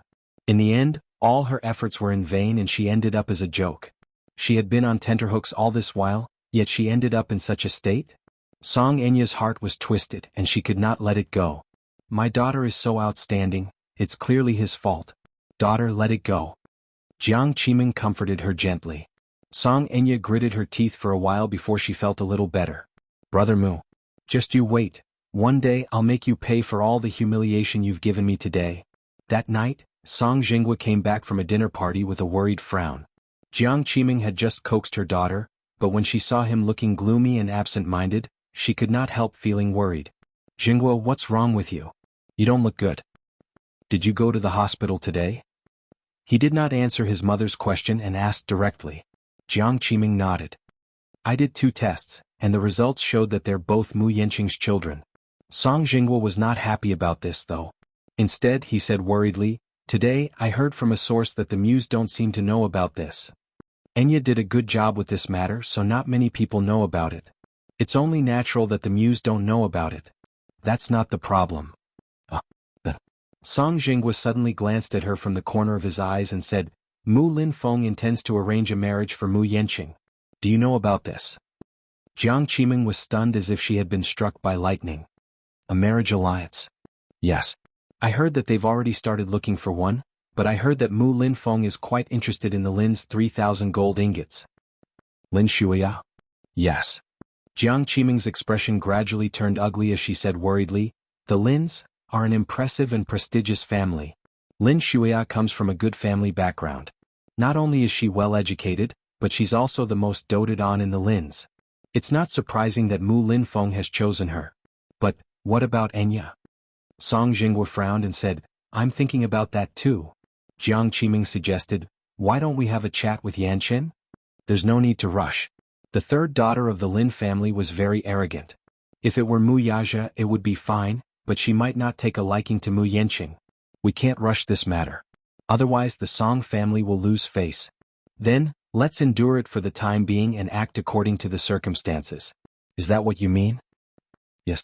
Song Jinghua nodded and suddenly asked with concern, How's Enya's mood? It's not stable at all. I've thought things through, but I can't get over the hurdle in my heart for the time being. Jiang Qiming suddenly thought of something and asked nervously, what about that matter? The thing you promised Yaja yesterday. Hush money? Yes. Song Jingwa's face darkened, then he sighed and shook his head helplessly. Since he wants that piece of land, let's give it to him. Other than that, I can't think of any other way. This time we'll let him get away with it for the time being. Is this really okay? That piece of land is worth a fortune. It can't be measured with money. Chapter 2193. Dad. At some point, Song Yunshi had been standing on the second floor, listening to their conversation in silence. When he heard this, he could not bear to listen any longer and suddenly said, Dad, you don't have to be so afraid of this man anymore, right? Uncle Mu is no longer the head of the household and has nothing left. Do you have to be so wary of him? If you can't handle him, leave him to me. I know some brothers in the underworld. It won't be difficult for them to secretly take care of a poor boy with no power. Bastard. Song Jingwa looked up and scolded him. You don't know your place. What brothers in the underworld? Don't tell me you're referring to those people from the Gu family again. Didn't I tell you not to associate with the Gu family? You're still bothering those people behind my back, aren't you? Song Yunshi's face turned red. If you have the time, you should read more books and at least broaden your horizons. Do you think that Mu Yaja has nothing left even though he's no longer the head of the household? Song Jingwa suddenly snorted and said sarcastically, if such an arrogant boy didn't have a backup plan for himself, how could he have left so easily? Don't be fooled by how powerless he looks now. Even with his current strength, you won't be his match at all if you go head-to-head with him. When he was still the head of the household, he already had a lot of connections. Whether it's the underworld or the underworld, he has people in all walks of life. Don't try to hit a rock with an egg and be rebuffed. Song Yunshi's face turned pale at his words. She snorted indignantly, turned around and stormed into the room. Bang! The door was slammed loudly. Song Jingwa was even angrier now. He scolded, looks like this boy has been spoiled rotten by me. He lost his temper just because I said a few words to him. Do these two siblings really want to anger me to death? Jiang Qiming immediately comforted, Yunshi is still young and doesn't know any better. Don't be angry with him. However, Song Jingwa said disapprovingly, he's already in his 20s and he still says that he doesn't know any better. Then how can he be considered sensible? 70 or 80 years old. Do you only know how to be sensible now? Song Yunshi was standing in the living room. Even though the room was soundproof, he could still hear Song Jingwa's angry curses from the living room. His chest was filled with anger, but he had nowhere to vent it. Clenching his fists tightly, he punched the door a few times as if he did not feel pain. Only then did he feel a little better. Muyaja. That heartless man. If it wasn't for him, the Song family's family. No matter what, he could not take this lying down. He had to teach Muyaja a lesson. Otherwise he wouldn't know how high the sky was and how deep the earth was. At the thought of this, Song Yunshi narrowed his eyes fiercely. His eyes were blazing with fury and ambition. Jingyi Private Clubhouse. This is the most luxurious private club near Dongjia. It's one of the 5 biggest clubs in Jing City. It has entertainment, conference, hotel. It has everything. Jingyi is the most luxurious private club. Just the membership fee for a year is several million. It's not something that ordinary people can afford. Chapter 2194. As a place exclusive to the rich, once night fell, some high-ranking officials, nobles and descendants of the rich and powerful clans would gather here, indulging in debauchery and indulging in debauchery. Jingyi Private Clubhouse was the property of the Gu family. Therefore, the Gu family's power was concentrated in this area. In the swimming pool, Gu Jinglian was leaning against the side of the pool with a towel draped over his shoulder. He was holding a glass of dry red wine and sipping it casually. A man in a formal suit suddenly came over and knelt down beside the pool. He lowered his head and whispered in his ear, "Young Master Gu, there's a VIP guest who wants to see you." Gu Jinglian's almond-shaped eyes, which were originally closed for a nap, slowly opened. He glanced at him frivolously. When he heard that name, he suddenly drank the dry red wine in his glass in one gulp, then turned around and walked up the escalator. His well-built and well-defined body was soon exposed to the air. Transparent water droplets slowly slid down his body. That charming and devilish pheromones, no matter how strong a woman's willpower was at this moment, standing in front of him, she would be mesmerized to the point of suffocation, right? The moment he came out of the pool, Someone immediately came forward and carefully took the wine glass from his hand. Then, another person respectfully came forward and draped a graceful and luxurious bathrobe over him. In the private room, Song Yunshi had already finished a whole bottle of red wine. At this moment he was really annoyed. When he thought about how weak his father was and how he was willing to give a piece of golden land to Muyaja, he was so angry that he drank another glass. Just as he opened the second bottle, the door was suddenly pushed open. He raised his head and saw Gu Jinglian, who walked in like a moon surrounded by stars. He forced a smile on his face and stood up respectfully. In front of this man, even if he was proud and arrogant, he still didn't dare to relax. "Young Master Gu." He chuckled and greeted politely. However, Gu Jinglian acted as if he did not hear her. He walked slowly to the sofa and sat down gracefully. Then he crossed his legs and looked very noble. After coming out of the swimming hall, he changed his clothes, but his black hair was still a little wet and slightly messy, but it did not diminish his heroic spirit. Song Yunshi was not embarrassed by the arrogance and disdain he had shown from beginning to end. Instead, she smiled more and more flatteringly. To him, a man like Gu Jinglian should be so arrogant and superior.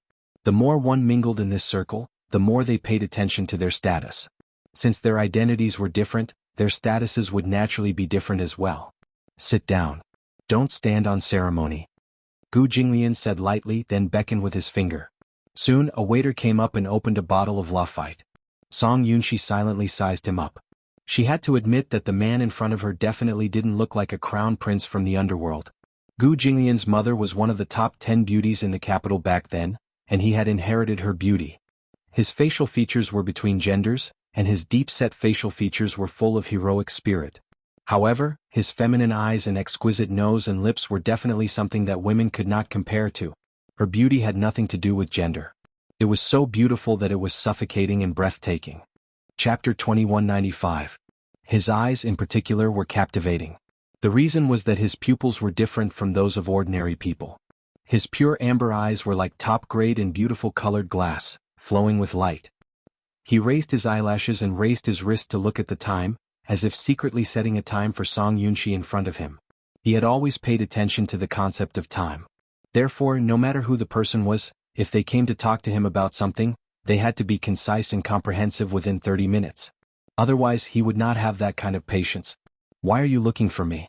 Speak." Song Yunshi first rubbed her hands a little uneasily and politely exchanged a few words. Then she went straight to the point and summarized the matter. "Muyaja, that bastard, is too much. He's going too far. I really can't take this lying down. I can't watch him trample the Song family under his feet, so I want to teach him a lesson." Gu Jinglian nodded slightly, curled his lips, and then smiled evilly. "So, you came to me just to complain about these things?" In other words, there was some dissatisfaction. Song Yunshi and Gu Jinglian had known each other for a long time, but the relationship between the two of them could only be considered as casual acquaintances at best. Song Yunshi had always wanted to befriend Gu Jinglian, who had a strong background in the underworld. However, no matter how she tried to curry favor with him, it was difficult for her to get too close to him. Gu Jinglian was really too arrogant. He was like a natural aristocrat. The aura in his every move was incomparable. Song Yunshi said, "I came to you because I hope that you can help me vent my anger. Young Master Gu, I know that you have some tricks up your sleeve. In front of you, Muyaja is just a pitiful worm. Won't he be easily crushed under your feet?" "Not interested." Gu Jinglian interrupted her with little interest. His expression was cold and he yawned lazily. Muyaja? He had also heard about his resignation as the patriarch. However, he wasn't so bored as to go against a former overlord. The Mu family was an old rival of the Gu family, so they knew each other very well. Song Yunshi was short-sighted and stupid, but Gu Jinglian could see the situation clearly. Although Muyaja seemed to be in dire straits now, having lost some of his status and his former glory, it was as if he had fallen from the top of a mountain to the bottom of a valley thousands of meters down, smashed into pieces. Gu Jinglian, who could see the man's ambition clearly, knew that the current situation was only temporary. Before long, this man would once again stand at the peak at the speed of light in an extremely short amount of time. His current abject state was just a cover for others. Muyaja was the same as him, an arrogant man to the bone. He would never allow himself to fall from a high position. Even if he abdicated, it was just a means to advance by retreating. Therefore, he wasn't interested in having any entanglements with such an unfathomable man. Moreover, the Gu and Mu families had always minded their own business and didn't have any feud. Even if they had always been against each other, it was just a competition and had nothing to do with gratitude or grudges. To outsiders, Mu Yaja and Gu Jinglian seemed to be enemies and friends. They couldn't see clearly. But in fact, these two men were both at the top of the world and they seemed to appreciate each other. Chapter 2196. When Song Yunshi heard this, she was puzzled. Not interested? I don't think I have the obligation to help you. Gu Jinglian appeared to be very impatient. After saying this, he stood up and walked towards the door. Song Yunshi immediately stood up and said, "Young Master Gu, that's not what I meant. If you're willing to stand up for me, I definitely won't neglect you. You won't be short of remuneration either. As long as you can stand up for me, I definitely won't treat you unfairly." Gu Jinglian suddenly smiled and walked in front of him. He put his hands in his trouser pockets and bent down slightly to face him. He said evilly, "What makes you think that I'll provoke an enemy who's as powerful as me for a person whose name I don't even remember?" Song Yunshi's eyes widened in surprise. A cold glint flashed across Gu Jinglian's eyes. He reached out his hand and grabbed his chin with his slender fingers. He lifted his chin and sized him up. Song Yunshi's stubborn and unconvinced face looked so childish. Gu Jinglian suddenly tilted his head to the side. A sinister look appeared on his devilishly handsome face as he said, "For a man of Mu Yaja's stature, you either don't go against him, or you should be prepared to die together with him. Leave no room for negotiation and get rid of him completely." After a pause, he asked slowly, "How much are you going to pay? How much do you want?" "How much do I want?" Gu Jinglian seemed to have heard a funny joke and said coldly, "You don't seem to know the rules very well." "What do you mean?" Gu Jinglian patted his face. It was a humiliating action, arrogant and frivolous. Song Yunshi gritted her teeth because of this humiliating action. However, she heard him say, "Mu Yaja is worth hundreds of millions. Can you afford to buy his life?" As he spoke, he shook him off, smiled coldly, turned around and lit a cigarette. Gu Jinglian took a puff of smoke and narrowed his eyes. He said casually, "Kid, this complicated world is not as simple as you think. Don't think that just because your father is the mayor, you have the right to come here and make a fool of yourself. Get lost." After that, the waiter draped the black suit over his shoulders, leaving the two empty sleeves beside him as he walked towards the door in a carefree manner. Song Yunshi couldn't stand it anymore. She stood up and shouted at his back, "Stop right there." Even though he had shouted those two words with great vigor, Gu Jinglian seemed to be disdainful of his words and left without a word. He didn't know where his confidence came from, or perhaps it was the bottle of red wine he drank. With the help of the alcohol, he vented all his dissatisfaction and humiliation. "I think you just don't have the guts, right?" He claimed to be the crown prince of the Gu family, but unexpectedly he was also a coward. He said so much in a dignified manner, but in fact he didn't dare to play with Mu Yaja. The dignified Gu Jinglian only has this much courage. After venting her anger, she finished.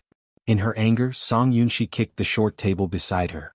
The wine glass on the table tilted and fell to the ground, shattering into pieces. The waiters in the private room looked at him strangely, or with a hint of fierceness.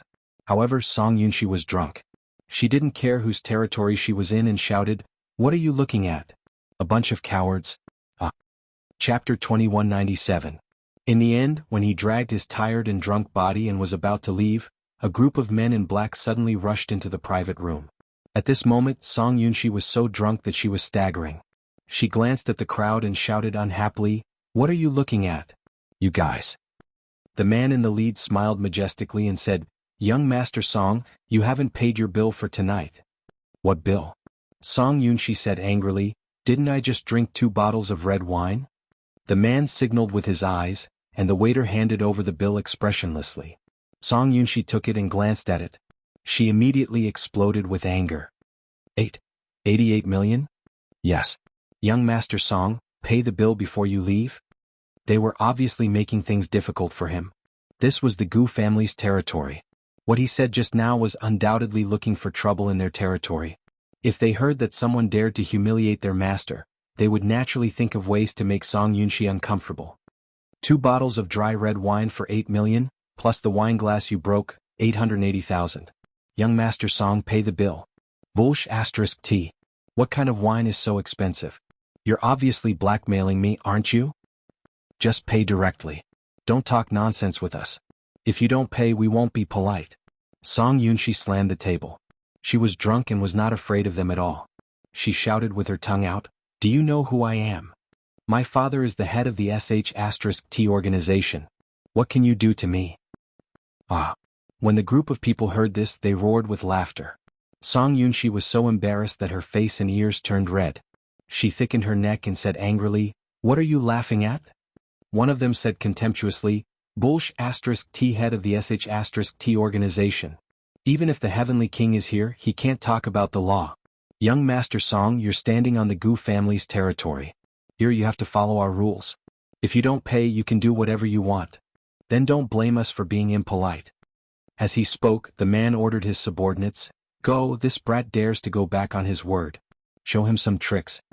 As soon as he finished speaking, a group of brothers behind him immediately rushed up and surrounded Song Yunshi, punching and kicking her. Song Yunshi was from the June team.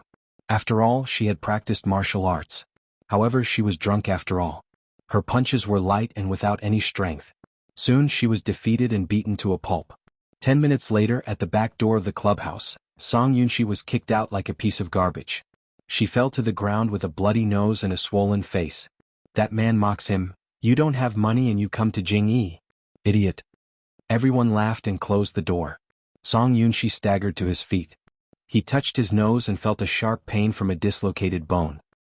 He lowered his head and saw a pool of blood on his palm. He clenched his teeth and turned around, but he soon fell down again after taking a few shaky steps. That person walked into the meeting room. Gu Jinglian sat in front of the table and flipped through the documents calmly. Then he heard his subordinate report respectfully, "Young Master Gu, the trash has been cleaned up." Gu Jinglian didn't even raise his eyelids and said, "In the future, open your eyes and look carefully. Don't let any dog in." "Yes, I understand." Gu Jinglian suddenly thought of something and asked calmly, "Is she dead?" Chapter 2198.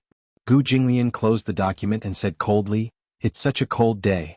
Get a car to send him to the hospital. It's bad luck if he dies here." Okay. It's Lunar New Year's Eve tomorrow. Muyaja was reading in the study when Yun Shirshir walked into the study. She rested her head on his shoulder and smiled happily. Her eyes were sparkling and she looked very excited. After Yu Yu's reminder, she checked the calendar and confirmed that it would be Lunar New Year's Eve tomorrow night. She was overjoyed. After all, this was the first time she and Muyaja spent New Year's Eve together. She was looking forward to it. Muyaja, however, remained unmoved and continued flipping through his book. His emotions appeared to be calm as he hummed in acknowledgement. Oh. Yun Shirshir was unhappy with his cold attitude. She pushed his book away and forced him to look at her. She said seriously, "It's going to be Lunar New Year soon. Don't you look forward to it?" "Look forward to what?" Yun Shirshir was a little unhappy. "You don't seem to be looking forward to the Lunar New Year?" Muyaja was stunned for a moment before he smiled faintly. "I've never celebrated the Lunar New Year before, so I feel that it's no different from other days." "How is that possible?" "There are many things to celebrate the Lunar New Year. For example, today is the night before the Lunar New Year's Eve. You're not allowed to be busy. Let's prepare for Lunar New Year's Eve together." Before Lunar New Year's Eve, Yun Shirshir started to get busy. First, she had to clean the house. Even though she, Yu Yu, and Xiao Yichen had already cleaned the house, that was because they were not allowed to clean the house during the 3 days of the Lunar New Year. They did not want to lose their fortune. Hence, they had to clean the house and courtyard early in the morning on Lunar New Year's Eve to bid farewell to the old and welcome the new. Yun Shirshir had already bought the fireworks and firecrackers in advance. Every New Year they would set off firecrackers early in the morning and fireworks at night. This was an unshakable activity. In the living room, Yu Yu had already prepared a brush, ink, paper, and ink stone. When Muyaja came to the living room, Yun Shirshir was already sitting in front of the table with a brush in hand. She was thinking hard about how to write a few couplets. Xiao Yichen leaned on the side and muttered, "Mommy, is your calligraphy readable?" Yu Yu said affirmatively, "Of course. Mommy's calligraphy skills are unquestionable." Yun Shirshir said proudly, "Mommy has been practicing calligraphy since I was in university. You can say that I've made some progress in my studies." Muyaja came to her side and looked at the 2 Red Spring Festival couplets. At this moment they had not written anything yet, so he asked, "What couplets do you plan to write?" Yun Shirshir's mind was blank and she didn't know what to write. Yu Yu suddenly said, "Let's put up a sticker on the front door that reads, 'Heaven increases the years, people live longer, and when spring comes, families are blessed. He then took out 2 portraits of door gods, Yuchi Jingda and Qin Xiong. I've prepared the portraits too. Xiao Yichen took a look and his lips twitched. What's this? Door gods. Door gods. Yu said, Yuchi Jingda and Qin Xiong. Xiao Yichen was puzzled and asked, why do you want to put up these 2 guys? Chapter 2199. Then I can do it too. Xiao Yichen flexed his muscles. Draw a picture of me and paste it on the door. I want to be a door god too. Yu snorted and said disdainfully, with your skinny arms and legs, you still want to be a door god. Yuchi Jingda and Qin Xiong are marshals under Li Shimin. The reason for this custom is that after Li Shimin ascended the throne, he couldn't sleep at night because he killed countless people and often had nightmares. Therefore, the officials suggested that Yuchi Jingda and Qin Xiong should stand guard at the door so that they could sleep well at night. Later, the palace sent an artist to draw these 2 people and paste it on the door. Are you an encyclopedia? You know so much. Yu said disdainfully, do you think I'm like you? Simple-minded. While the 2 little guys were bickering, Yun Shirshir finished writing the couplet and showed it to them. It's done. Mu Yaja glanced at it and was slightly surprised. The handwriting was clear and elegant. It was indeed beautiful calligraphy. Mu Yichen was so shocked that his mouth opened wide. He said in a daze, Mommy. The handwriting is not bad. Yun Shirshir was suddenly at a loss. What should we paste on the bedroom? Let's write birds flying happily in the sky and the earth tied together in a knot. Yu said again.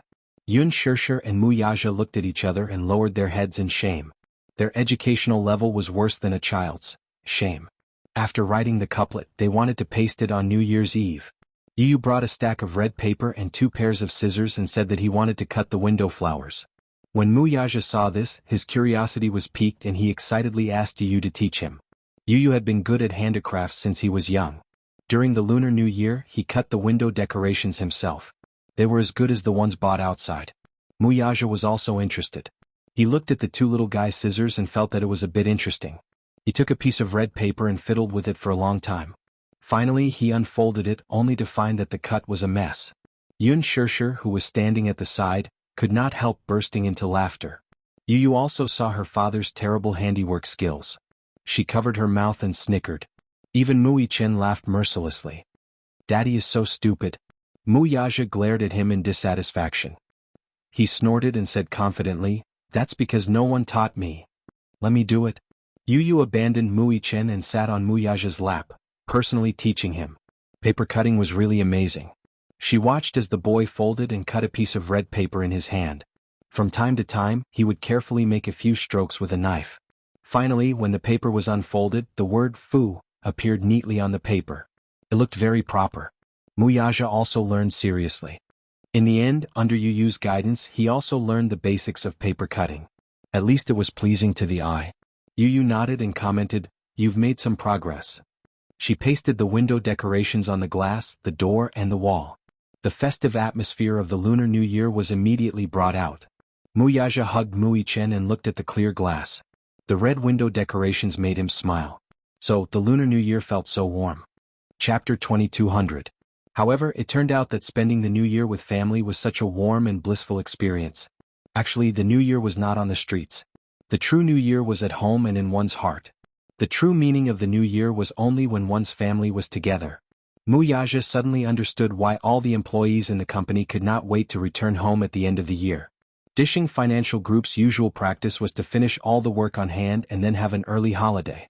Therefore, half a month before the new year, all the employees worked hard to catch up with their workload so that they could spend more time with their families on such meaningful days. Mu Yaja personally pasted the last piece of paper on the window of the study and picked up Xiao Yichen. The father and son looked at each other and smiled warmly. Daddy? Daddy. Yu ran over with 2 big red lanterns in his hands. He beamed and said, Daddy, come and do me a favor. What favor? Mu Yaja put down Xiao Yichen and walked over. Yu grabbed his hand and hurried toward the door. It turned out that Yu wanted to hang 2 red lanterns at the door. After all, it would look more festive. However, he was short. Even if Yun Shirshir lifted him up high, it was still difficult for him to do so. There was no ladder at home, so he went to Mu Yaja eagerly. At 188 meters, Mu Yaja lifted Yu up easily and hooked him. After Yu hung the lanterns, the festive atmosphere was immediately apparent. As it was nearing New Year's Eve, Yun Shirshir drove to the supermarket and decided to buy the vegetables and meat for the New Year's Eve dinner in advance. She also prepared some dumpling wrappers to make dumplings. It was New Year's Eve after all. It was a custom for everyone to sit together, make dumplings and eat dumplings together. After buying the groceries, Yun Shirshir suddenly thought of something and suggested, "Let's invite Xiao Jie to join us for the New Year's Eve dinner. It's just an extra pair of chopsticks with more people. It'll be livelier." Yu Yu agreed and was quite interested. Mu Yaja did not have any objections.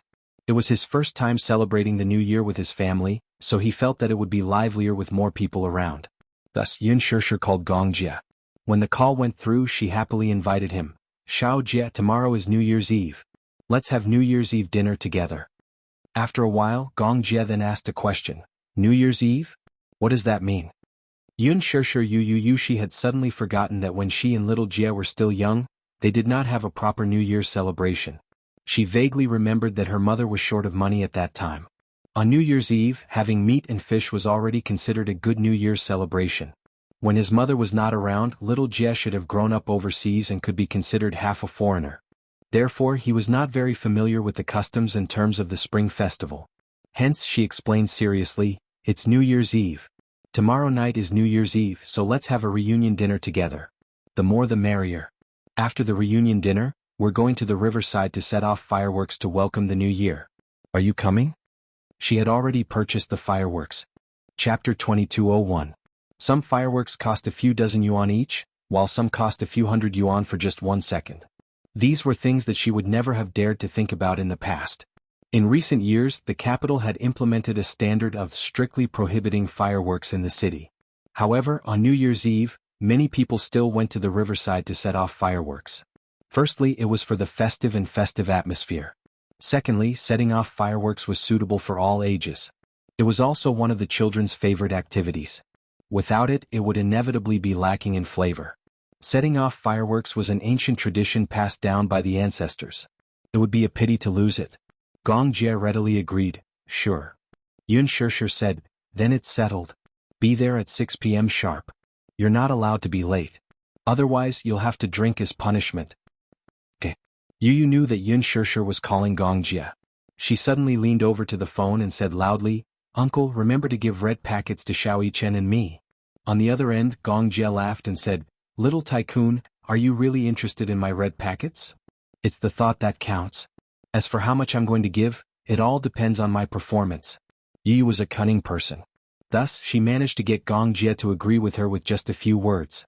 Gong Jie cleared his throat and said, "Just be good and wait for me to give you your red packets." After hanging up the phone, Yun Shirshir felt extremely happy. It was as if she was sitting on a hydrogen balloon and was slowly floating up into the clouds. She accidentally found Hua Jin's number. She was stunned for a moment and frowned. Then, she hesitated for a moment and dialed the number with a hint of anticipation. At City Condominium. Hua Jin was wearing a bathrobe and leaning against the bay window, looking at the beautiful sunset. Suddenly his phone rang. He picked it up immediately and heard Yun Shirshir's gentle and careful voice on the other end. "Hua Jin, it's New Year's Eve tomorrow. Would you like to come to my house for New Year's Eve dinner?" Hua Jin couldn't react in time. He choked on a mouthful of smoke and coughed for a long time. Yun Shirshir could not help but raise her eyebrows when she heard the heart-wrenching coughing coming from the phone. She was a little surprised. What's wrong? The reason why she thought of Hua Jin was because she was concerned that his family was not by his side. Wouldn't he be very lonely if he thought too much? Therefore, she wanted to invite him to her house to spend time together. Hua Jin stared blankly for a while before he suddenly laughed. "Why would you think of me?" "Because it's New Year. If you spend it alone, won't it be very lonely? After all, it's New Year's Eve. The more the merrier." Yun Shirshir said. She paused and suddenly asked in disappointment, "What's wrong? Are you unwilling? Or do you have an appointment?" No. Hua Jin immediately said, "It's just that I'm very surprised. I didn't expect you to invite me to welcome the new year together." "That's because you're my family too," Yun Shirshir said matter-of-factly. Hua Jin's expression froze. Instantly, a gentle smile formed on his lips. A warmth from the sky enveloped him. He was extremely touched by the simple word family. He said gently, Okay, then you must come tomorrow night. Set your bowl and chopsticks. After the New Year's Eve dinner, let's go to the riverside to set off fireworks, okay?" Okay. After hanging up the phone, Hua Jin looked at the screen that indicated the end of the call. However, he could not stop smiling. His heart felt extremely warm. Chapter 2202. In such a bustling city, on such a cold winter day, he actually felt that he was no longer alone. It was great to be able to celebrate the new year with everyone.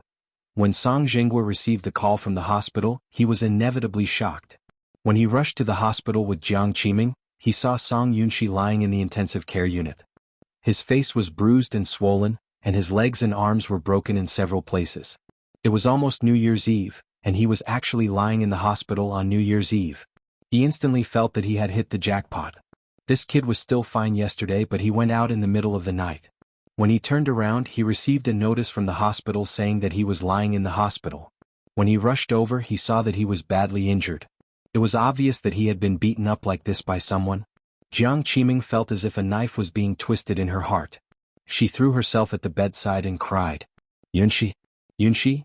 However, after calling for a long time, Song Yunshi did not have the strength to respond. He was still in a semi-conscious state. His mind was muddled and his jaw had been dislocated. He could not open his mouth or speak at all. Jiang Qiming gritted her teeth and cursed, "Which bastard did this to our child? It's New Year's Eve. How unlucky." Song Jinghua stood by the bed and frowned as he sized up the child. He was so angry that he could not speak. Where did this kid go last night? It's obvious that he was beaten up by someone. Where the hell did he go? Tears streamed down Jiang Qiming's face and she couldn't say a word. Song Jinghua suddenly felt frustrated. He slammed the bedside table and scolded, "Cry. Cry. You only know how to cry." She only knew how to shed tears whenever something happened to her. What else can you do other than cry? How can my heart not ache when my child is beaten up to this state? Jiang Qiming retorted aggrievedly. I don't know where he went last night. If you didn't receive the call from the hospital, I would have thought that he went to fool around again. You can't take good care of your daughter and you can't discipline your son well. As a mother, can't you be more careful? Before Jiang Qiming could defend herself, a row of medical staff suddenly walked in from the door. When the head doctor saw Song Jinghua, he said politely, "Mr. Song. Nice to meet you." The doctor chatted with Song Jinghua for a while, then invited him to the office to analyze Song Yunshi's injury.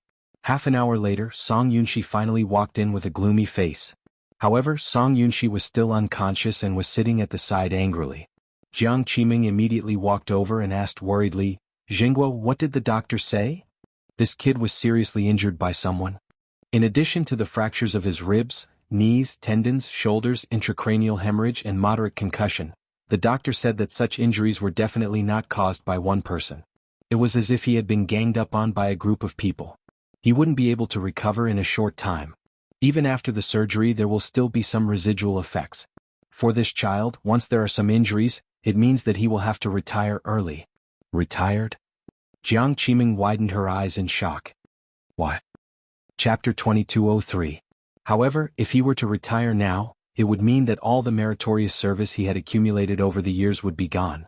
Song Jinghua appeared calm on the surface, but deep down he was already heartbroken and depressed. He had worked so hard and paid such a high price, all for the sake of planning a good future for this brat while he still had some power. But now look at what had happened. He had lost everything. After he retired and returned home from the BU team, it would be difficult to say that he would have a meteoric rise. This lad's great future had been ruined by him just like that. The most hateful thing was that Song Yunshi was still unconscious. Even if Song Jinghua wanted to ferociously find the culprit who had beaten his son to such a state, there was no way to find out. Song Jinghua was extremely vexed and frustrated. Be it Song Enya or Song Yunshi, they were constantly causing trouble for him. Song Enya was one thing. She was used to being pampered and noble. Because of her difficult temper, she had provoked Muyaja. However, before this matter could be resolved, Song Yunshi was in trouble again. Song Jinghua was really annoyed. Why were there so many troublesome matters? Just which deity had he offended?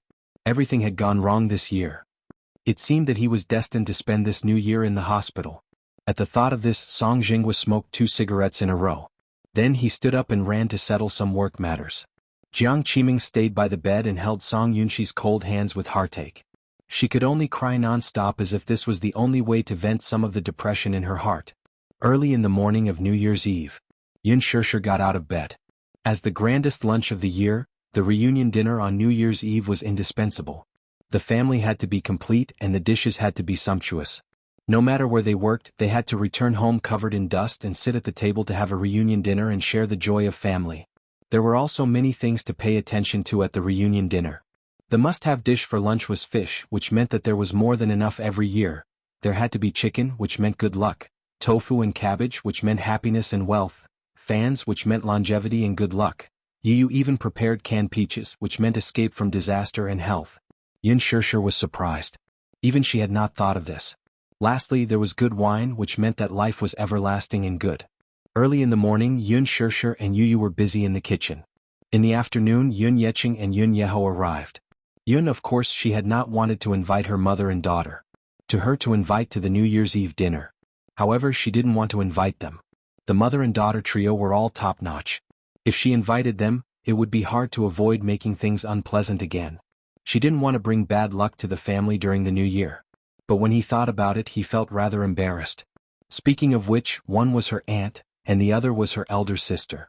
If she forgot about them just like that, it would be hard to avoid being heartless. Yun Shirshir was caught in a dilemma and felt very conflicted. In fact, before this, Xiang Yu had called Yun Yeqing and told him that the family would have a meal together on New Year's Eve.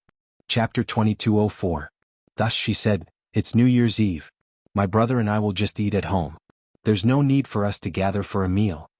His wife was displeased to hear that. "What's wrong? Do you think we're embarrassing you and embarrassing you? Now that your family is rich, you have a capable daughter, and you have a rich son-in-law, so you don't want to acknowledge us as your poor relatives anymore, do you? So what if we're poor? We're family after all, and we're not greedy for anything. Why don't you give us the honor of having a meal together on New Year's Eve?" What was the truth? In the past 2 months, the money she had brought over from her hometown had long been used up. Before they came to the capital, Xiang Yu and Yun Qingyao still had a lot of yearning and anticipation for the glamorous life in the city. However, once they rented a house in the capital and started living there, the pressure came crashing down on them like a mountain, to the point where they could barely breathe. With the high rent, daily expenses and living expenses in the capital, it was already extremely difficult for them to make ends meet. Yun Qinli and Yun Qingyao also found part-time jobs, but since they had just moved to the capital, they were unfamiliar with everything. Not to mention earning money, each of them only had a monthly salary of more than 3,000 yuan, which added up to more than 6,000 yuan. After deducting the food and transportation expenses, as well as the occasional shopping trip, they were out of money. His wife, on the other hand, was thick-skinned. She had approached him several times, saying that she was out of money and wanted to borrow some. He knew very well that the money would be wasted once he lent it out. Still, he was worried that if he did not lend them the money, the mother-daughter trio would surely cause a lot of trouble for Yun Shirshir.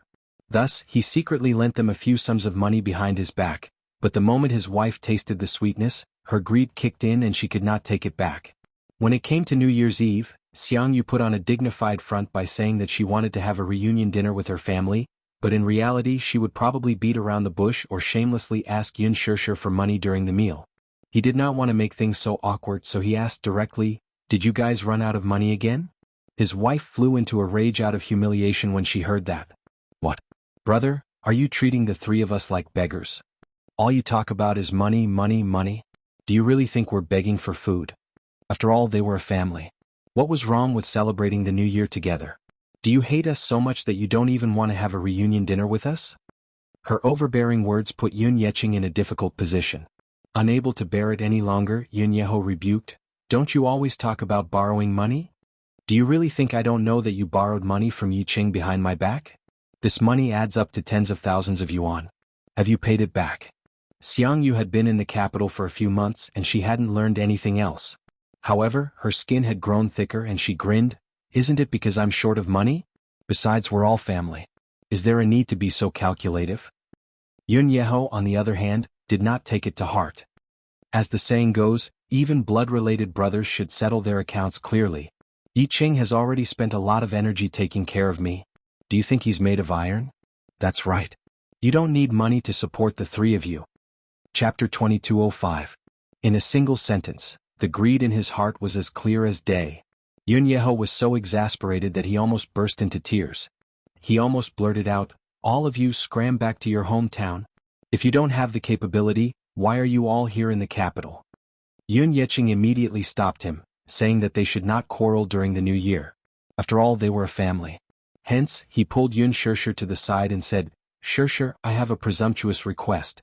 Since it's New Year's Eve today, please invite your aunts over for a reunion dinner at noon. I don't want to make things difficult for you, but they seem to be clinging on to you and insist on having a family reunion dinner. Most importantly, I don't want to make things difficult for your uncle, so please invite them over for lunch to shut their mouths and prevent them from gossiping about you behind your back. After lunch, I'll send them back in a taxi." Yun Shirshir readily agreed. Lunch was supposed to be a family reunion, so it was not a demanding thing to invite them over for a meal. However, when Xiang Yu and her daughter came, the festive atmosphere was diluted by a lot. Logically speaking, no matter how close a relative was, they should not come empty-handed. A carton of milk, a tin of biscuits, or even a small toy to coax the child should at least show their sincerity. Although Yun Shirshir did not care about their etiquette, she could tell from their actions that they were sincere. But when Xiang Yu came to the door, not only did she come empty-handed, she didn't even bother to change her shoes as she barged straight into the house. "Wow, Shirshir, where's your big villa? It's so grand. I saw it the moment I entered the house. Only the rich live here, right?" Xiang Yu and her daughter had taken a taxi over, but they did not even have the time to pay for it. It was Yun Yeqing who rushed over to pay for it after receiving a call. As soon as they entered the villa area, Xiang Yu was shocked by the rows of elegant villas. They actually knew that Mu Yage's net worth was not low, and his living conditions were superior. However, when they saw him living in such an expensive villa, the greed and passion in their eyes could not be concealed. Yun Qingmiao and Yun Qinli stepped through the door. Knowing basic etiquette, they exchanged a few greetings and New Year's blessings, changed their shoes, and were instantly captivated by the luxurious decor before them. "Big sister Shirshir, can we take a look at your villa?" Yun Qinli asked excitedly. Before Yun Shirshir could nod in agreement, Yun Qingmiao grabbed Yun Qinli's hand and eagerly rushed to each room for a look. They grew up in the countryside and were used to living in houses made of mud and bricks. When they came to Beijing, they lived in rented houses that were dozens of square meters. They had only seen such luxurious villas on TV. Therefore, once he saw it with his own eyes, that kind of shock and yearning was indescribable. Fortunately, Yun Shirshir had the foresight to lock the master bedroom and the two little guys' bedroom. Chapter 2206. Yun Qingmiao was so jealous that her eyes were almost red. Just as Yun Shirshir walked over, the two sisters walked out in envy and asked, "Shirshir, are all those beautiful clothes in such a big walk-in closet yours?" "Yes." Yun Shirshir nodded and Yun Qinli said enviously, "I'm so envious. There are so many clothes.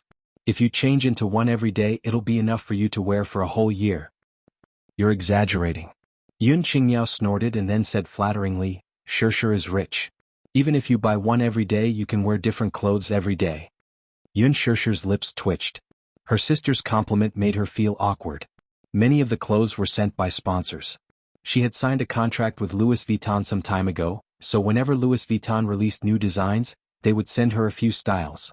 There was a clause in the contract that stated that she had to wear the brand's clothes whenever she attended important events. In other words, many girls yearned to wear Louis Vuitton's clothes every day, but what about her? She clearly did not like it, but she was still forced to wear it when she went out. She could not voice her bitterness. She could not say it, though, or else the two sisters would say a few more words of jealousy. "You don't know how lucky you are." Just as Yun Shirshir closed the walk-in closet door, she saw Yun Qingmiao and Yun Qinli running upstairs, hand in hand. The villa was already renovated when it was handed over. Although she did not go upstairs often, it was already renovated. There was also a sky garden which she often took care of. Soon, she could hear the exclamations of Yun Qingmiao and Yun Qinli from downstairs. "These flowers are so beautiful. It's good to live in a villa. It must cost a lot to buy such a spacious place, right?" "Tens of millions, of course. In a place like the capital, every inch of land is worth gold, and a villa is unreasonably expensive. So, that's why it's important to marry a good man. If Shirshir didn't marry such a rich brother-in-law, would she be able to live in such a luxurious villa?" "That's right. For people like us, if we want to live in such a villa, I'm afraid we won't be able to earn so much money even if we spend our entire lives." Yun Shirshir stood downstairs, holding her forehead in pain. Why did she feel uncomfortable listening to these words that sounded like compliments? Yu Yu and Xiao Yichen did not seem to be in high spirits either. Yun Shirshir felt even more guilty when she saw the unhappy expressions on the two little guys' faces. Muyaja heard the noise and walked out of the study. As soon as he walked out, he bumped into Xiang Yu, who was visiting the villa. He was stunned for a moment. "Auntie, Xiaomu." Xiang Yu was the first to speak. "You look especially spirited in this dress today." Muyaja curled his lips into a lukewarm smile. His attitude was frigid as he turned to leave, ignoring him. Xiang Yu was rebuffed, her hot face stuck to a cold butt. She was embarrassed for a moment. Yu Yu and Xiao Yichen suddenly looked at each other and smiled slyly. They tacitly squeezed in front of Xiang Yu and cupped their fists together. "Granny, Happy New Year. May you prosper. Give us the red packets." They were here to ask for red packets from her. Xiang Yu's face turned green as she smiled awkwardly. If an adult were to say this, it would inevitably sound petty, but when it came from the mouths of two children, it felt more like a child's babble. Instead, she found it amusing and adorable. Naturally, she had to be generous when children asked for red packets. Chapter 2207. Besides, Yu Yu and Xiao Yichen kept saying, "Happy New Year, Fat Fortune." How could she bear to reject them when they were so sweet-mouthed? Even if it was just for luck, she had to generously give them red packets. Xiang Yu, on the other hand, was stunned for a moment before her lips twitched uneasily. Who would have thought that these two children would ask for red packets in front of everyone? She originally thought that Yun Shishir and Xiao Yichen would not take the initiative to ask for red packets since they were young. Hence, she thought that she would just brush them off if she could. After all, she was already struggling to make ends meet recently. If not for the fact that she was really in a tight spot, why would she shamelessly come here to freeload on the reunion dinner? She had even shamelessly asked Yun Yeqing to pay for her taxi fare. Were these two children deliberately making a fool of themselves by asking her for red packets at this time? She was at a loss as to what to do. Yu Yu's face fell when he saw her standing there in a daze, unable to get a red packet out of her. He could not help feeling a little disappointed. Don't tell me that Grandma didn't prepare red packets for Yu Yu and Xiao Yichen? How stingy. Xiao Yichen covered his mouth and chuckled before saying in disdain, "Grandma, don't tell me that you can't even give us a few hundred yuan as red packets. It's New Year's Eve tonight. Not only did you come empty-handed, but you didn't even prepare red packets. Don't tell me you came here to freeload?" The two little fellows echoed each other, and Xiang Yu's face was completely stripped bare. If it were Yun Shishir who said such words, it would inevitably come off as harsh, unreasonable, and even mean. However, when it was these two little lads who said it, it made people laugh. While they laughed at the children's nonsense, they did not think that these two children were being rude. After all, Xiang Yu's every word and action were just like what these two little lads had said. It was obvious that they were here to freeload on the reunion dinner. She didn't even prepare a red packet for the child. It was inevitable that the child would despise her. Xiang Yu immediately squatted down in front of the two children and said awkwardly, "It's not that I didn't prepare anything. I didn't bring any red packets with me. There was a traffic jam on the road. They came too hastily and were not prepared. It's all your fault. Don't blame me. Tomorrow I'll prepare it for you, okay? So you didn't bring any red packets. Grandma, wait a moment." With a mischievous grin, he ran to the living room and pulled open a drawer to retrieve a stack of brand new red envelopes he had just bought from the supermarket. Taking out 2 envelopes, he ran to his mother and passed them to her. "Here." Muyaja sat at the side, trying hard not to laugh. How could he not understand this little fellow's intentions? It was obvious that he didn't like Xiang Yu and her 2 daughters and wanted to embarrass them. He didn't give them a way out at all. How could you lack red packet money? But he just couldn't stand these 3 ungrateful wretches. Xiang Yu looked awkwardly at the red packets that Yu Yu handed to her. She took them resentfully but didn't do anything else for a long time. What kind of joke was this? She only had $100 with her. Was she supposed to tear the $100 in half and give half to each child? This child looked so cute and innocent. How could he be so smart? Chapter 2208. She was so embarrassed that she wanted to cry. Xiao Yichen suddenly said coldly, "Yu Yu, forget it. It's obvious that Granny didn't prepare anything. She's so poor that she can't even fork out 200 yuan. Xiang Yu's face turned red as if blood was about to drip out of her mouth. Yu Yu furrowed her brows in dissatisfaction. Granny doesn't care about us at all. She didn't even prepare a red packet for us. How sad. Yun Yeqing and Yun Yeho looked at each other, feeling like crying and laughing at the same time. As for Yun Yeho, he did not know whether to laugh or cry. At the same time, he felt extremely ashamed of his wife. He could not bear to see his wife being laughed at by the 2 children, so he quickly said, "Yu Yu, Xiao Yichen, Grandpa has prepared red packets for you too. Come." Yu Yu and Xiao Yichen held hands as they walked to Yun Yeho. They saw him sitting in his wheelchair and taking out 2 thick red packets from his canvas bag. He had secretly packed them beforehand. Ever since he came to the capital, his hometown would regularly send him subsidies despite his physical disability. Plus he could not stay idle. When Yun Yecheng went to work, he would do some handicrafts at home or do some simple chores. Thus he managed to save up a small sum of money. The 2 red packets did not look thick, but they were a token of his sincerity. It was the new year after all. Red packets should be given for the festive occasion. When Yun Yecheng saw this, he immediately stopped him. Yeho, forget it. You don't have much money on you. Save it to buy something for yourself.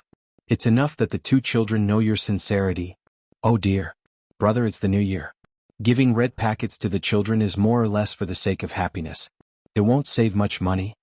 Yun Yeho insisted on giving them a red packet. He pulled Yu Yu and Xiao Yichen over and stuffed them into each of their hands with a smile.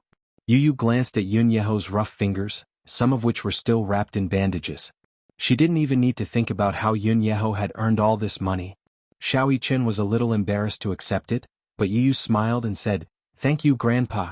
I wish Grandpa good health and a happy new year." As he spoke, he naturally stuffed it into his trouser pocket.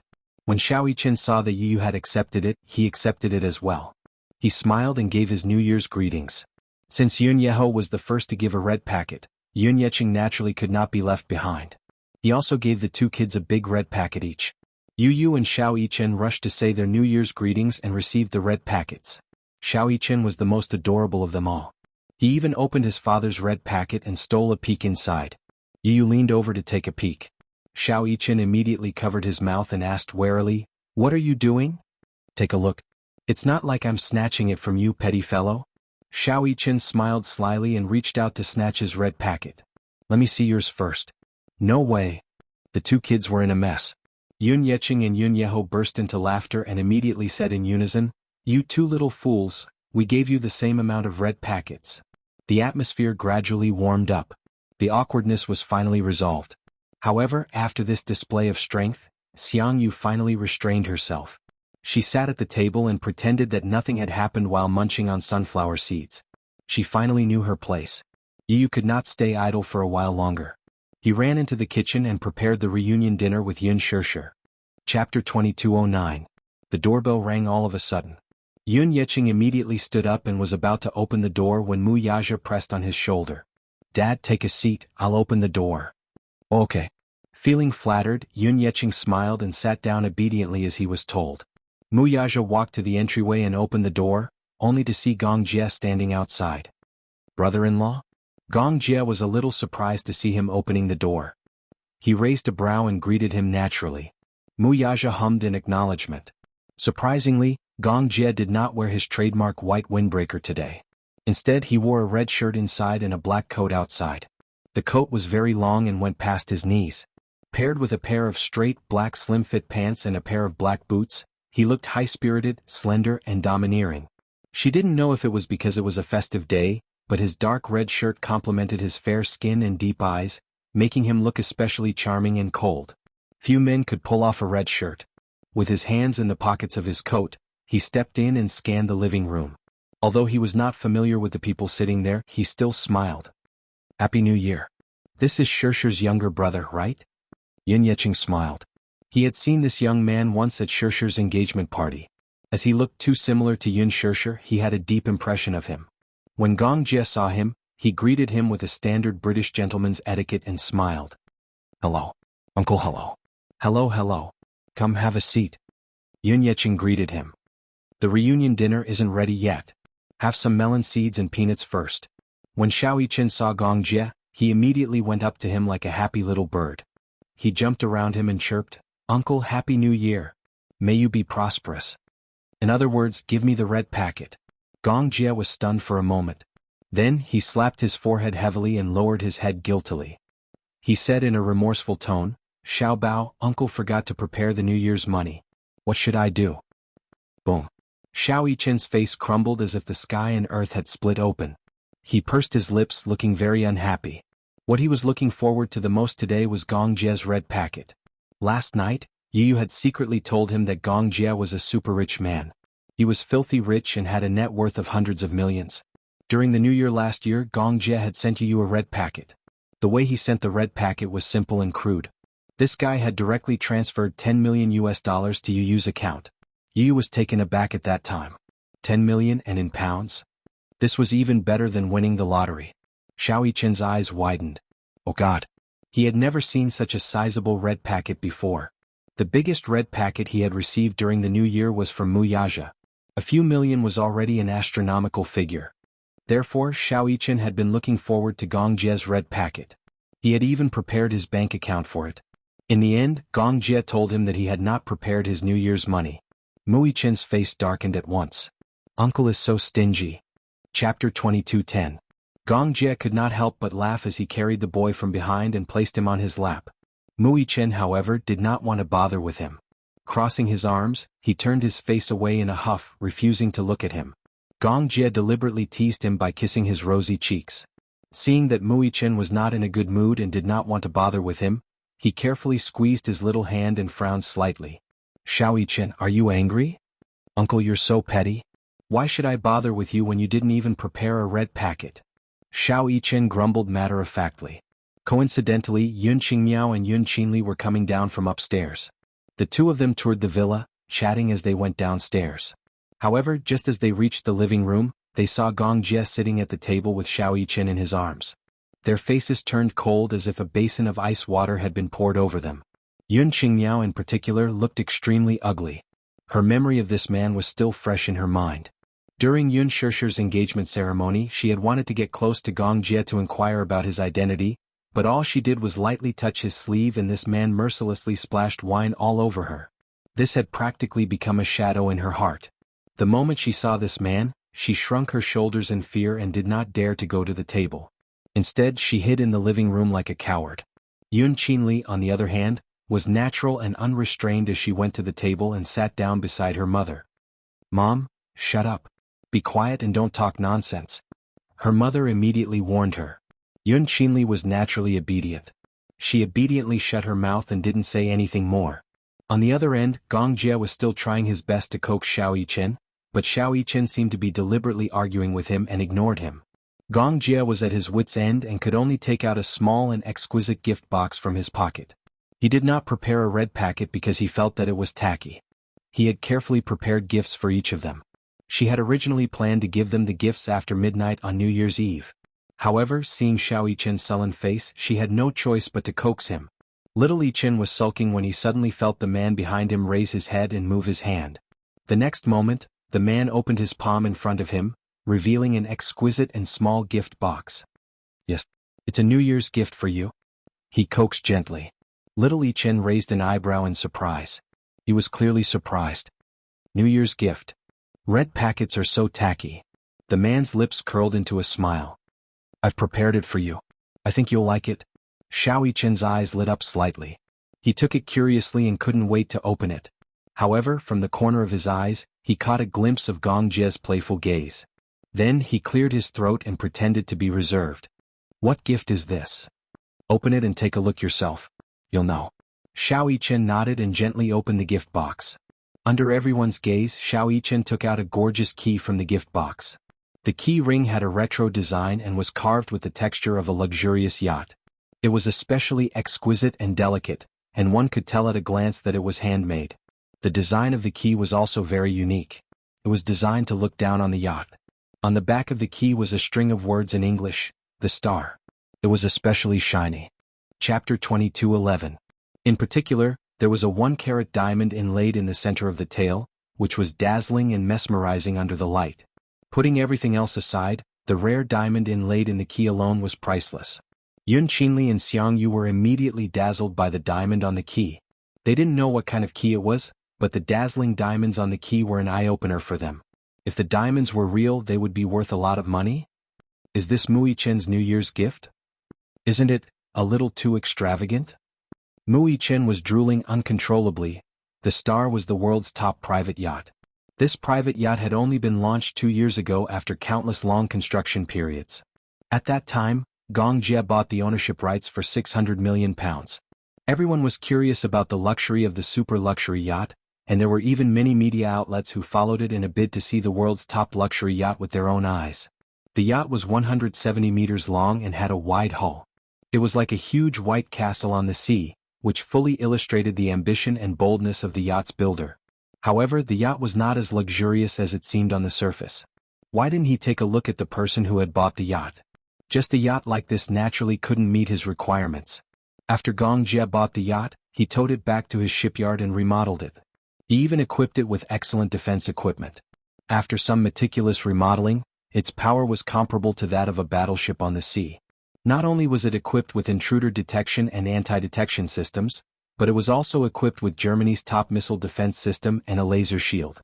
The yacht was equipped with 2 helipads, many small speedboats and supply boats, as well as its own submarine and submarine cabin. The submarine could dive into the water at a depth of 160 feet, and could enter the cabin directly from the bottom of the yacht. Hence, its owner could board the yacht without anyone noticing. Gong Jie also hired an 80-person crew. The extravagant spending made Mu Yichen dumbfounded. His eyes widened in disbelief. He often paid attention to the news about the Star, the world's most luxurious yacht. He had read about it before. He didn't expect the most luxurious yacht to be in his uncle's hands. Now, as a New Year's gift, his uncle actually gave him this yacht as a New Year's gift. Xiao Yichen was speechless.